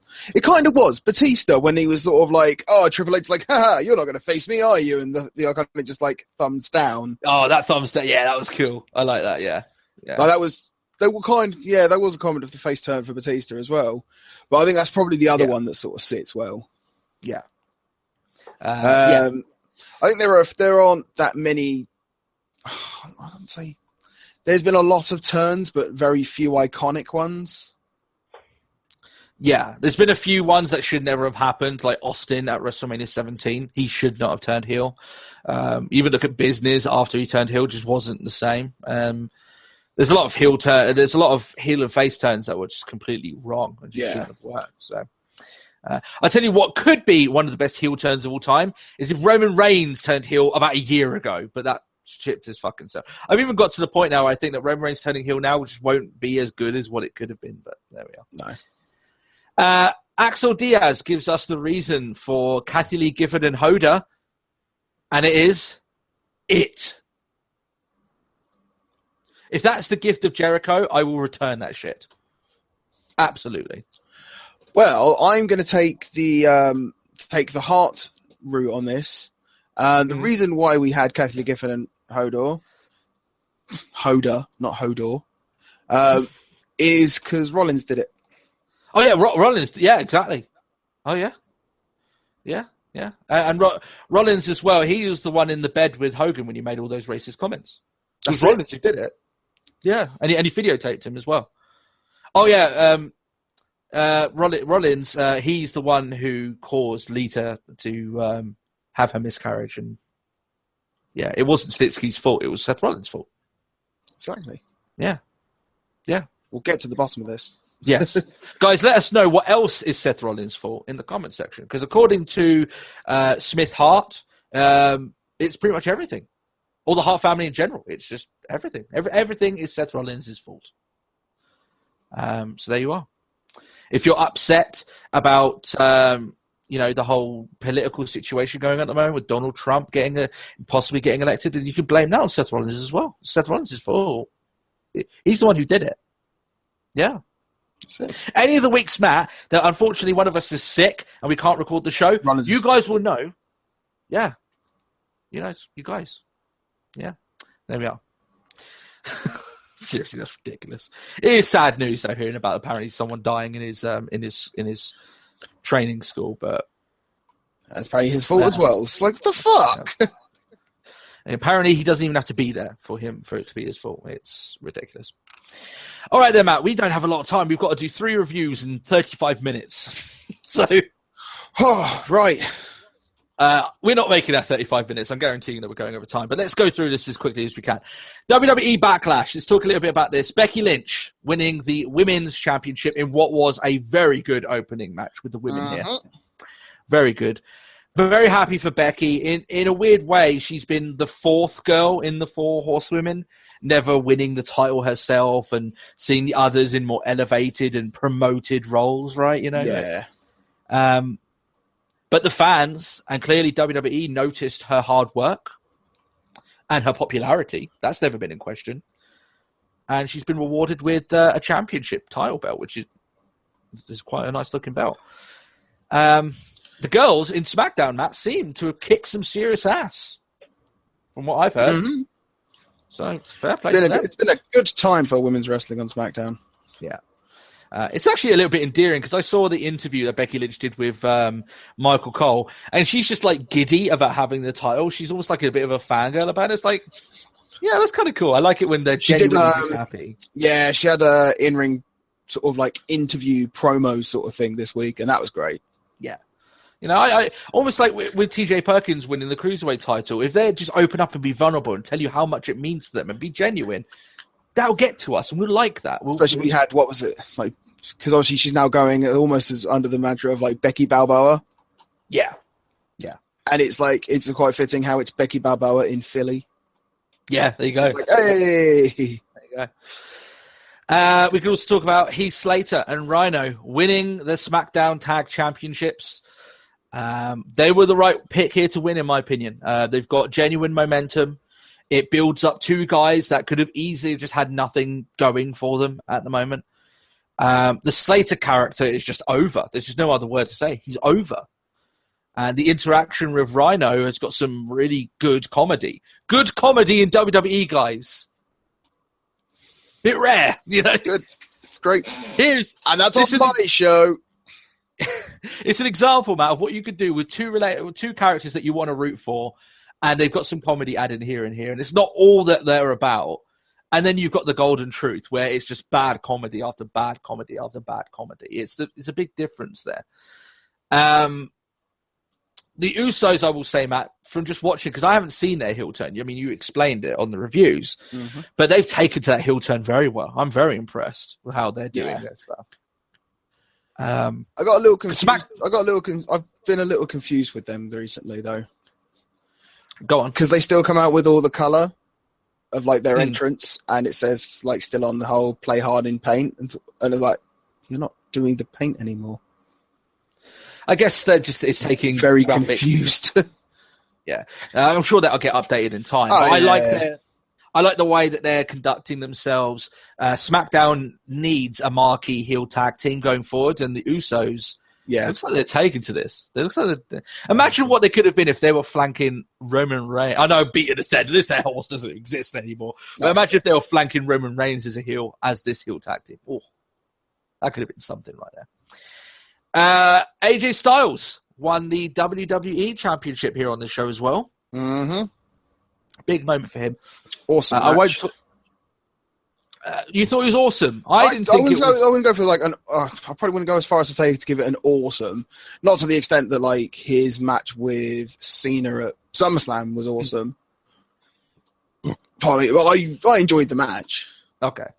I just think it wasn't particularly memorable. I wasn't a big fan. It was okay. It won't go down well in memory, but I enjoyed the match. Yeah. I will say, though, unfortunately, Dean Ambrose, I think his title run won't be remembered very well by wrestling fans. And the reason why I say that isn't because of his popularity. I think he has an unfortunate lack in his overall package to perform on the big stages. I think people understand that now, what we were saying earlier on. Yeah, the Brock Lesnar match, you can't blame on him. But other matches with people that have been willing to work with him, he hasn't seemed to rise to the occasion and really make a marker for himself. His in-ring game has reached an acceptable plateau, but it's nowhere on the likes of Styles, Cena, Rollins, Owens, etc. I could name lots more, It just stops him from performing at a memorable level at these events. And that's why it was the right thing for Styles to take that title, because he can. No, he's shown he can have hugely memorable matches with very good talent. And Ambrose is good talent. He's just not quite there in the ring. That's just the way it is. Would you agree with that, Matt? It seems like every big chance he gets to have a 5-star match at a main event, it just never seems to happen for him. It never seems possible. Yeah, I get what you're saying. It has been a while since I could turn around and say like that's been an amazing, a memorable match. Mm. He doesn't have those.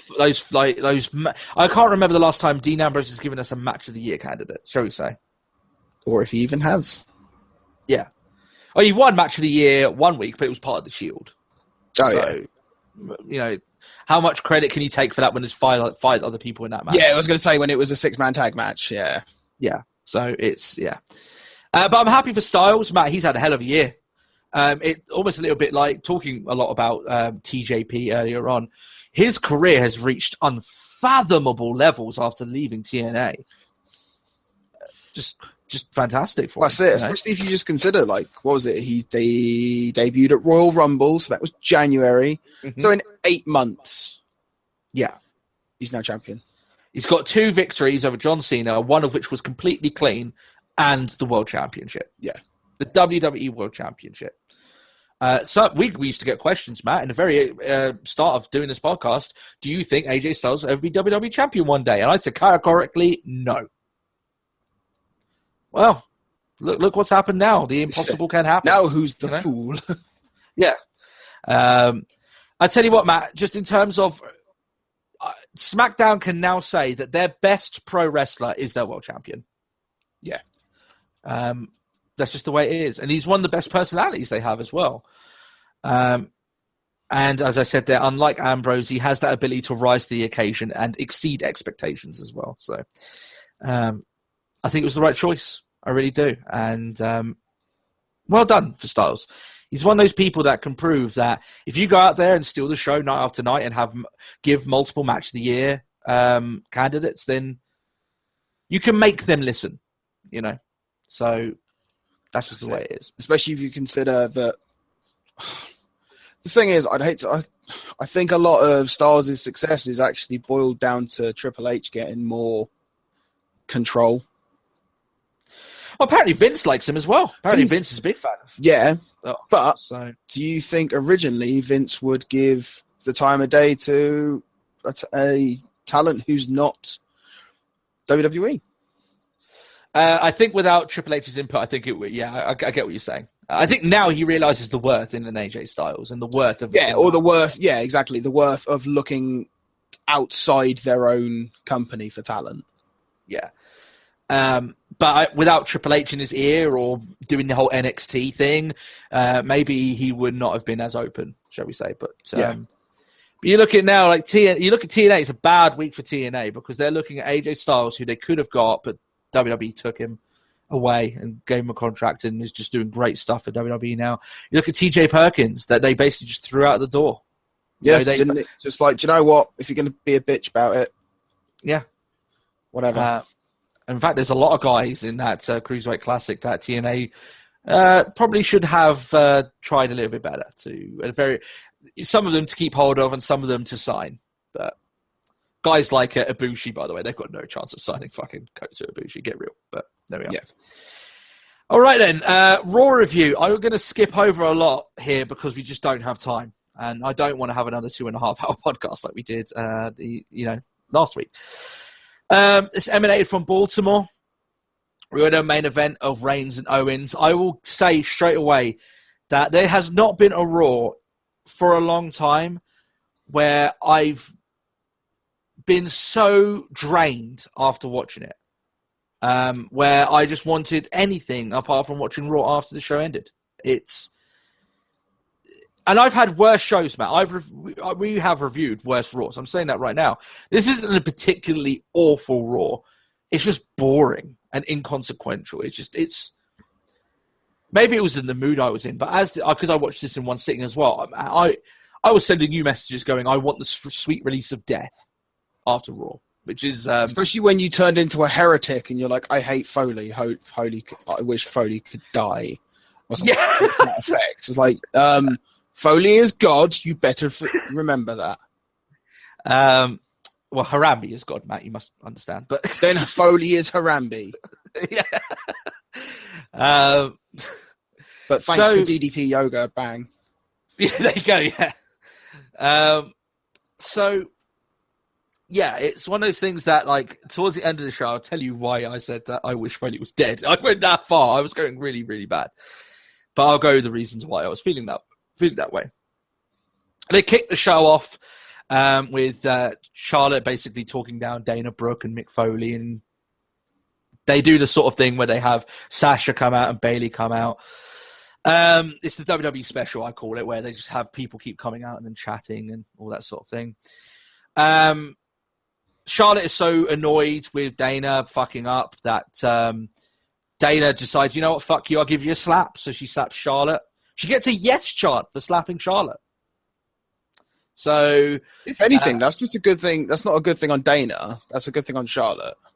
Yeah. I mean, I will say that at very least WWE can say that they've booked Dana well, that she would get that sort of response, because clearly that's what they wanted, and Charlotte's a good enough heel that has made Dana into a someone that the fans have sort of at least got some sympathy for. They always like the Alex Riley to the Miz sort of thing, right? Yeah. Foley makes it a triple threat match after Dana slaps Charlotte to decide who's going to be number one contender. This is the match that we talked about a little bit earlier on, that Dana actually performed okay. She had a good showing. Much better than I would ever have expected her to perform. Let's just say she didn't look out of place, where in a lot of matches she looked like she needed another 6 months at NXT. Here, at very least, she looked acceptable. I think some people are getting a little bit too overexcited, but okay. Let's get excited for Dana Brooke doing well. I'm more than happy for people getting excited for doing that. As we said, we need women. We need more reinforcements on Raw. And we were making the same statement about NXT only recently. Yeah, exactly. Like wherever she goes, we need talented women. That's just the bottom line of it there. They have that really weird roll-up victory that, again, I spoke about earlier on. Banks picks up the win after Bayley hit the Bayley to belly on Dana, and then obviously Banks rolls up Bayley for the win.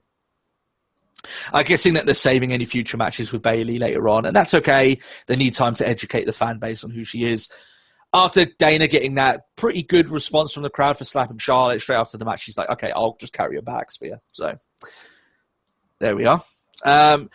Shining Stars, Matt, they are giving out pamphlets on, can you guess?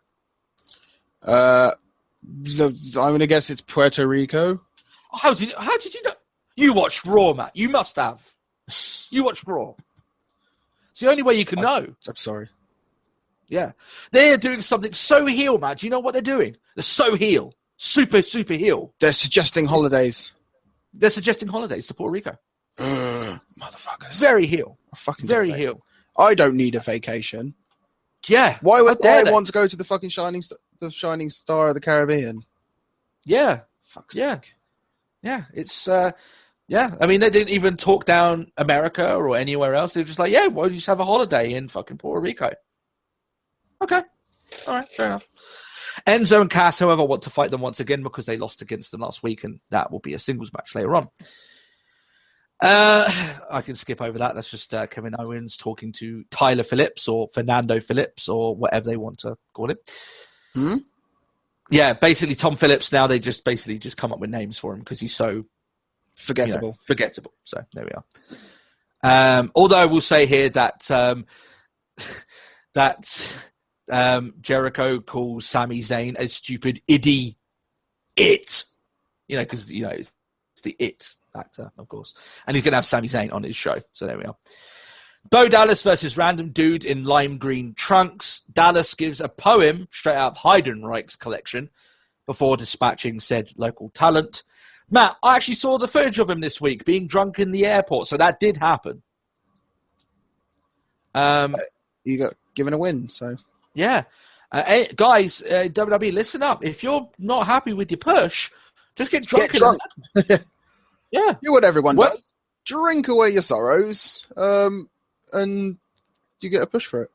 Yeah. That's the one thing that Vince goes, that's his exception. If you bring shame, if you get caught for for shoplifting like Emma did and they fired you and then rehired you, or if you bring disgrace to the company by or anything along those lines, if you tweet something negative, if you grab Vince McMahon on the arm, Matt, if you grab him on the arm, that's it. You cash your fucking check and just go home. Yeah. But getting drunk in an airport, man, you get a push. Fair play. So, okay. It's just, but to be honest, it doesn't make any sense. With everything that WWE's done to protect their image, for me, it just doesn't compute. But, oh well, still. I mean, it was put on TMZ, so it's not as if it's like on some, it's only on one guy's Twitter account. It's on fucking TMZ. But still, there we are. One thing I will talk about in more depth here is Jericho comes out for his highlight reel. He's pissed that he can't interview his buddy Owens because Owens has to wrestle later on in the night. And here, I will say, I have come to the assumption what Jericho is. Jericho, first of all, he's awesome. You know that. He is that deep-playing midfielder in a world-class team. He is the Xabi Alonso of pro wrestling. I know you don't understand that, Matt, but that's a sports reference. Yeah. He's basically pulling the strings and being so great at times, you don't notice just how good he is. He's just that good. Jericho points the finger at Sami Zayn for his friendship ending with Owens. I like this idea that Jericho is just so angry that Kevin Owens could ever have another friend but him, that he's just taking out his frustration on anyone that could have at once called themselves a friend of Kevin Owens. So he's not your friend, he's my friend, sort of thing. Yes, yeah, exactly. Zayn says that Jericho's a stupid idiot if he thinks that Owens cares for him in the fashion that Jericho does. I don't agree with Sami Zayn here. We know that their love is inspirational. They shouted at each other. They love each other. So we know that it is, Jericho then says that something a bit strange here. Jericho says that Zayn is a taker and Jericho is a giver. Okay. I could have been the only one that took some homoerotic implications out of that, I mean, way to set across, wrestling is men grabbing each other in pants and tights and just way to sort of, it's not like that. It's like, okay. Matt, I want you to remember the next time you watch Jericho wrestle and he locks in the Walls of Jericho, I want you to remember that he's a giver. And how close his junk is to... No, let's not do that. Yeah, Let's go away from that. Zayn says that Jericho used to be a 6-time world champion, but now he's just Owen's bitch. And, so there is that. Jericho gives Sammy the code breaker after whacking him with his phone, and then prepares him for butt play. I mean, the match that they'll eventually have against each other at Clash of Champions. I thought it was a good Jericho promo. versus Sami Zayn? Yeah. Because Jericho hates the fact that Sami Zayn was ever a friend of Kevin Owens, so that's what they're going to fight. But that's still, I quite like that. Yeah, that's going to be a cool match. I would like that, so good stuff. Cesaro versus Sheamus, 5,565,935,465. If you're not getting the joke, they've wrestled each other a fucking ton at this point, so there you go. Cesaro gets the win. He actually got the win in London. They showed the footage of him rolling up Sheamus. It looked fucking awful. It looked like he botched it, but still.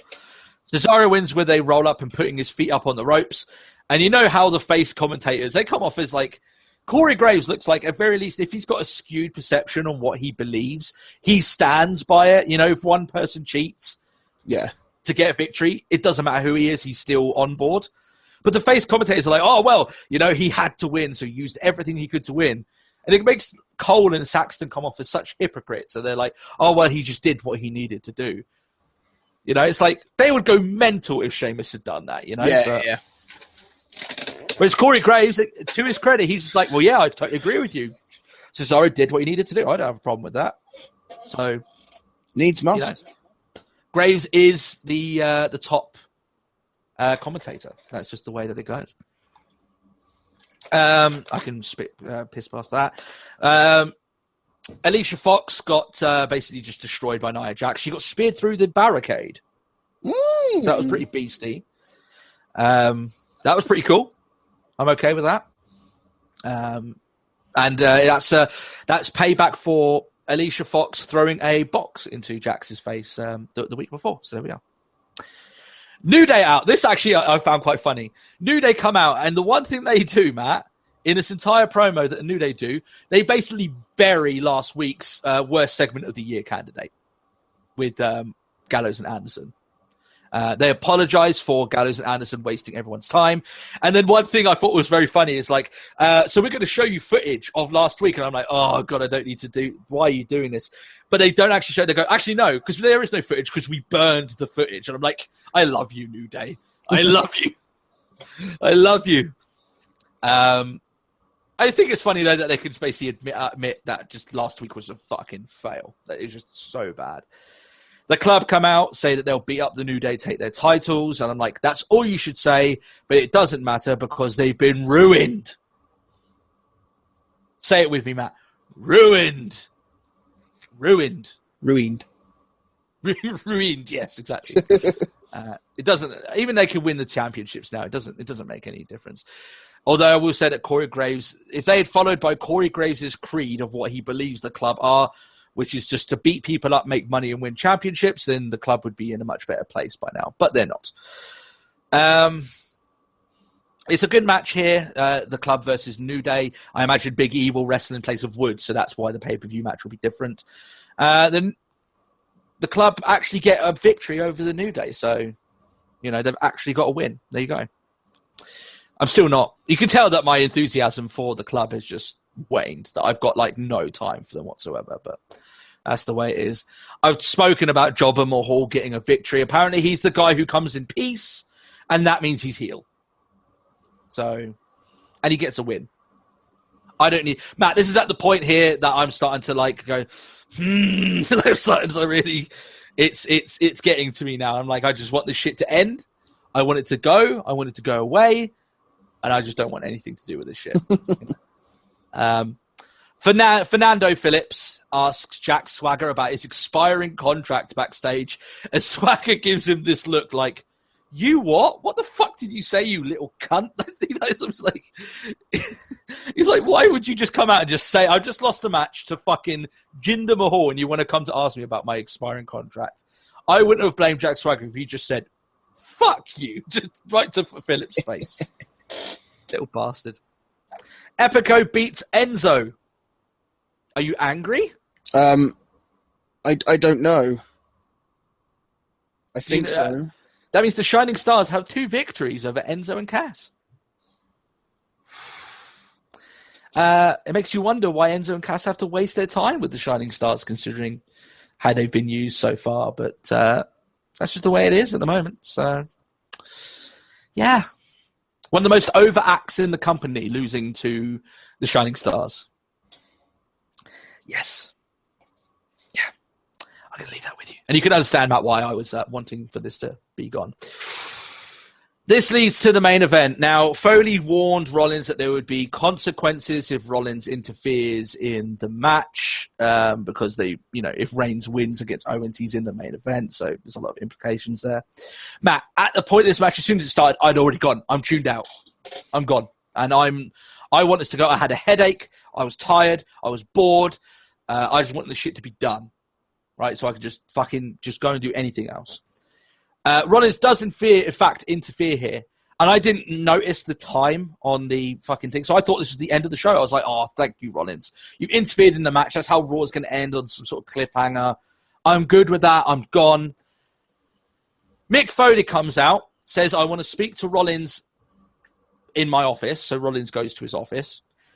And Foley goes, well, I don't want the show to end that way. We're restarting the match. And I was like, fuck you, Mick Foley. Fuck you. That's when I sent you the message, Matt, that I'm not a Foley fan. I am, of course, but at the time I was not a big fan of his decision, shall we say, because I was like, so we have 10 more minutes to watch, and I'm like, I'm just so done. I'm out. I'm absolutely just gone at this point. Rusev attacks Reigns. I'm hoping for the sweet release of death. Reigns loses and is attacked after the match. And I was off to go to sleep for the rest of the day. I'm out. Night-night. It's midday. I don't give a shit. So it comes to my review of this show, Matt. Skip it. Fucking skip it. Go to sleep. Go eat some nachos. I don't give a fuck what you do. Just don't watch the show. Why are you still here? Go and watch the Cruiserweight Classic instead. It's much better, of course. And in fact, you listening to this review was a waste of time, because Raw was such a waste of time that it just goes over into this show as well. There you go. I'll just admit that straight out. That's my Raw review. I don't want to talk about it anymore, Matt. I don't want to talk about it. I all jokes aside, I haven't come out of a Raw feeling that, like, just fucking exhausted in so long. I want it to be over. I really did, but there we are. So how was SmackDown? Well, SmackDown was fine. It starts out Styles just because, new champion. Way. He comes out, starts laying it all thick. Cena's music kicks in. He goes, you've got something in mind that I want back. And Styles like, I don't need this piece of shit armband. I've got the better thing. And Cena's like, nope, that's not what I want. You have something of mine. I want that. It's just like, was it the whole, he goes on to quote Flair's, to be the man, you got to beat the man sort of thing. And he kind of like demands he gets put in a match. Ambrose comes out going, nope, fuck that. And they all just have a bit of a nose-to-nose. Shane comes down and goes, yeah, why not? We'll have a triple threat match at No Mercy for the belt. Oh. This is what I meant. This is what I said to you, messaged you earlier. Just like, that old Simpsons episode, because I'm Homer Simpson. It's like, I want to be part of the title picture because I'm John Cena. Yeah. And Shane literally went, yeah, okay. You can, it will be AJ Styles versus John Cena. Oh, don't worry, Ambrose. You'll still get your rematch. Because you're in the triple threat too. It's like, the fuck? It's like AJ Styles had to beat John Cena to get a title shot. Yeah, that's it. The reason Styles got his number one contendership is like, I beat John Cena. It's like, yeah, that's quite a big thing. All right, fair enough. It's like, but Cena's like, I want in. I'm like, okay. Yeah. Well, Cena gets what it's like that thing with Del Rio ages ago. Remember when he came back? He was on injury and they announced him coming back. I think it was at Hell in the Cell, and he wrestled Alberto Del Rio for the championship. Made no appearances beforehand. Returned and beat Del Rio. Left champion. Yeah. Yeah, just stupid, absolutely ridiculous. But yeah. Yeah, but obviously we've got a triple threat coming. So what could the main event possibly be? I'll let you guess. I guess it's Cena Ambrose. No. And Partly. Styles. Oh, it's a tag team match. It must be a tag team match. It's a tag team match. It's SmackDown. Instantly, I was like, it's a tag team match. Of course it is. It's Cena and Ambrose versus Styles and a partner of his choosing. One will be provided if not found in time. Okay. So we start off. We got Usos versus Hype Bros again as a rematch from the night previous. Same shit. Just with a lot of Zack Ryder going, ow, ow, my leg, it hurts so much. And that was the end of that, really. We should call it the heel-sos now. Yeah. The heel-sos. We'll figure something out. Yeah, they're getting quite good, just trying to put themselves into sort of like the heel picture. We finally get video evidence of Kurt Hawkins actually existing. Okay. Because is that a fact? It is a fact. Because previously we just had still images and the facts, and now we have Kurt Hawkins delivering us his facts. Stop signs say please and thank you to Kurt Hawkins. As cubs, wolves would be told the stories of the wolf that cried Kurt Hawkins. And Kurt Hawkins once told a clock to tick counterclockwise. It really sucks because I quite like the music, but I'm really fucking sick of this already. Like, it's bad. It's ripped off the chorus. If the still images weren't enough, like, this is just a whole nother level. I don't like it. But there we go. Is it going to be one of those things that, like, a little bit like Darren Young? It's like, hopefully when he debuts, it comes off a little bit better than what it does in the really awkward promos leading up to it, sort of thing. Yeah, that's what I'm hoping for. I mean, we can only hope for that. Yeah. We then had promo. Ziggler just basically going, Miz, you fucking dick. How about we just go it one more time? This time, no fucking cheating, no valets, no Maurice. Just let's fucking do it. And the Miz is like, no. How about no? Maurice starts talking, and the Miz is like, everyone shut up, my wife's talking. At that point, Daniel Bryan comes out and goes, no, I'm going to carry on talking if that's okay. You cheated, Ziggler gets a rematch sort of thing. Just don't be a dick. The Miz is kicking up a big old fuss because he's doing the whole, oh, what the hell, I told you, once I won, we're going to renegotiate my contract. I'm not defending this till I get what I want. Having a tantrum, basically. Yeah. And just runs away. Baron Corbin doesn't want to be Styles as a partner. He wants the title instead and just walks off. As he should, I guess, to a certain degree.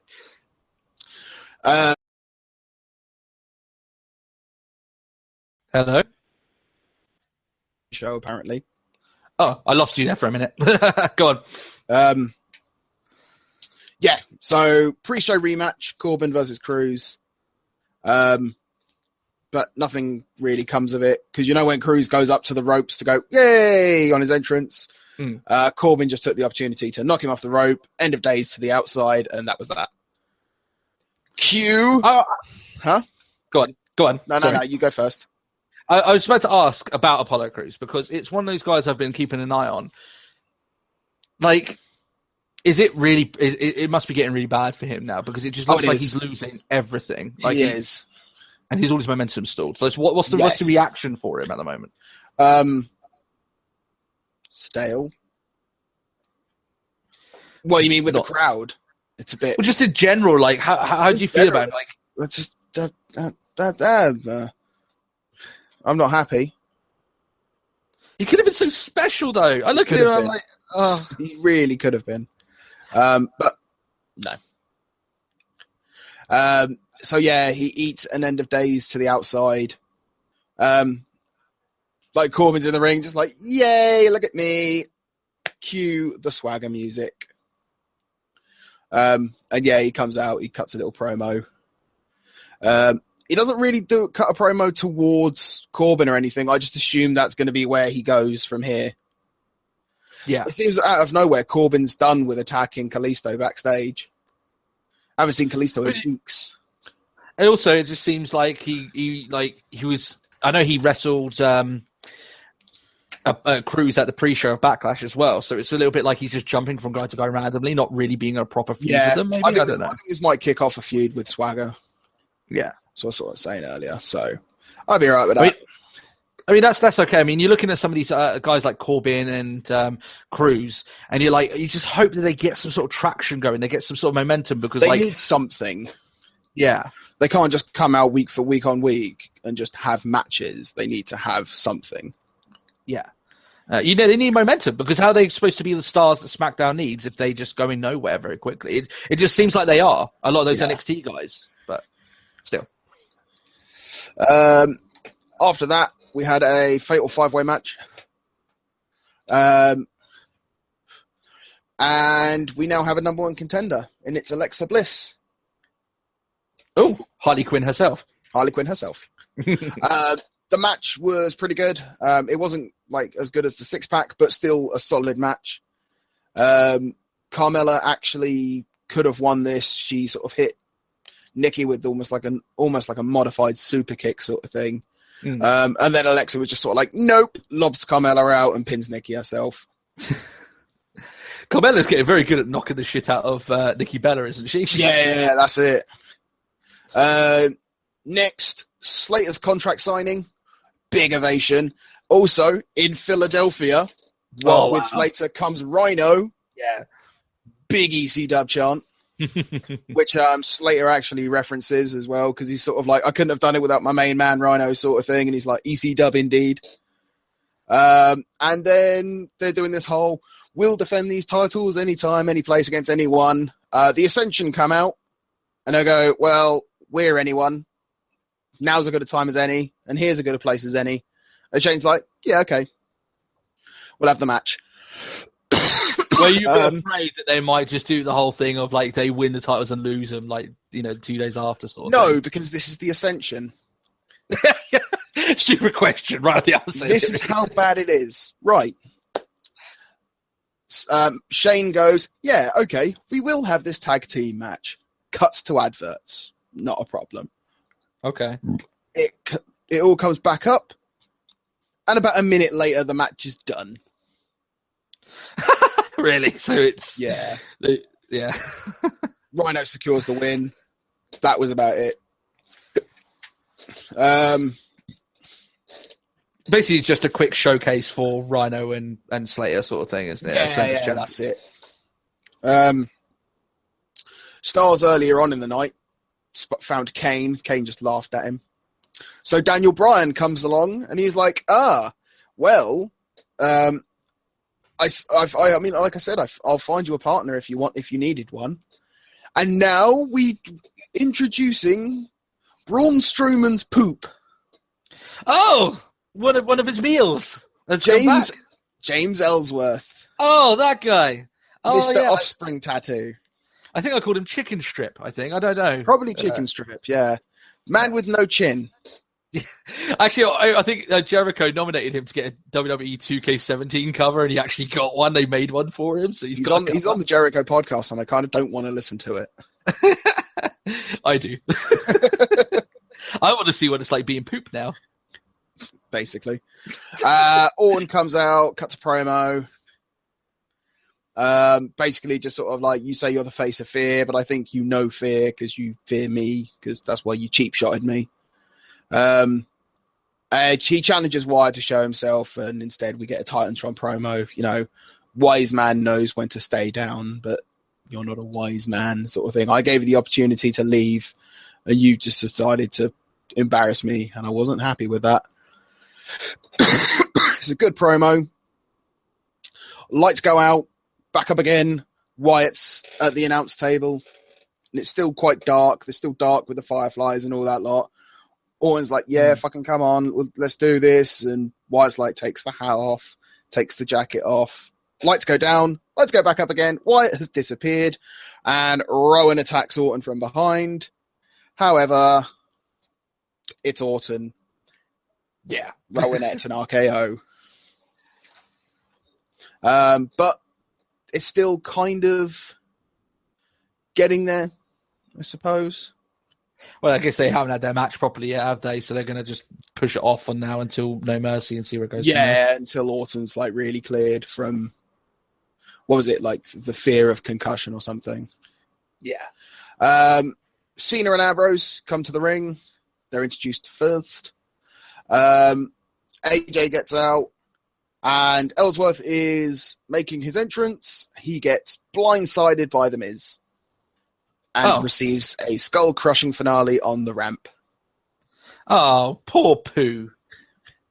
Poor chicken. So at that point, Miz picks him up, like pushes his face in the camera. It's like, you've put this guy in the main event. I told you, Daniel, I'm the main event. And he just throws him off the ramp, and it's now somehow, miraculously, because they can make changes like this, The Miz and Styles versus Ambrose and Cena for the main event. Yeah, it was all right. It's a bit average. Do you know one thing that I thought was a bit disappointing is at no point they were like, oh, Styles, who's beaten both of these men and all that lot. At no point did they think to maybe reference the fact that The Miz beat Cena at WrestleMania. Mm. Like, it's one of Miz's favorite talking points. Yeah. Oh, he's across the ring from John Cena, missed, like, the biggest name of our industry, and nobody thought to themselves, why don't we just mention the fact that he's beaten him before? Yeah. Nah, we won't do that. We won't do that. Retained his championship against him, so, yeah, that's it. Big thing in Mania. But we all know the reason Miz is out there. To eat AA and be pinned for the finish. So the champ doesn't have to take the fall himself. Take the fall. That's it. Yeah. At that point, Ambrose and Cena, sort of like Cena's up on the ropes, just going, yay, we won. Ambrose is in the middle of the ring, just rolling out his shoulders or whatever. Cena turns around off the ropes and eats dirty deeds. Yeah. I actually saw this clip, so I actually saw the end of SmackDown. So yeah. It's one of those things that when you can kind of tell when Ambrose is about to do it. It's not really shocking, is it? Because you can know when he's. Oh no, that's it. Like I spent the whole time just looking at it. It's like, yep, just waiting for Cena to turn around now. So what's your review score for the show then? You can miss it. Yeah, really? Yeah. Was it not really as bad of a miss it as mine? Because I was ready for. If you watched it, you won't be watching a terrible episode of SmackDown. Mm. It's just an episode that doesn't really have a lot to give. I get you. And 2 hours of a missable show is a lot easier to swallow than 3 hours of a missable show, shall we say? Yeah. So, yeah, no, I get you with that. Like I said, my Raw wasn't particularly bad. It was just, I guess, it was just plain and boring and cookie cutter, and it just. But there we are. That and the fact I watched it in one sitting, which is never good. Which is never good for me, anyway. No, that gets difficult. All right, then, Matt. Is there anything else you want to cover before we wrap this up and get the hell out of here? No. I've had a fun podcast. This one's been a good one. Yeah. All right, then, guys. If you would like to interact with us, the main way of doing so is our Facebook page, facebook.com/Let's Talk Wrestling Podcast. You can also tweet us on the Twitter handle @TalkWrestlePod. You can indeed. You can also send us any private messages or emails to Let's Talk Wrestling Podcast @gmail.com. If you're new to the channel, then subscribe. You can become one of our almost 700 subscribers. You can also leave any comments or questions in the comment section below, and we'll answer them all next week. Apart from that, guys, I hope you have a great week. We'll catch you all next time. And apart from that, it's going to be sad not having the Cruiserweight Classic. But at least I know a lot of you guys are keeping up with Lucha Underground, so you still got that on a weekly basis. So there is that. All right, then, guys, have a great week, and we'll catch you then. We'll catch you soon. Bye-bye. Bye.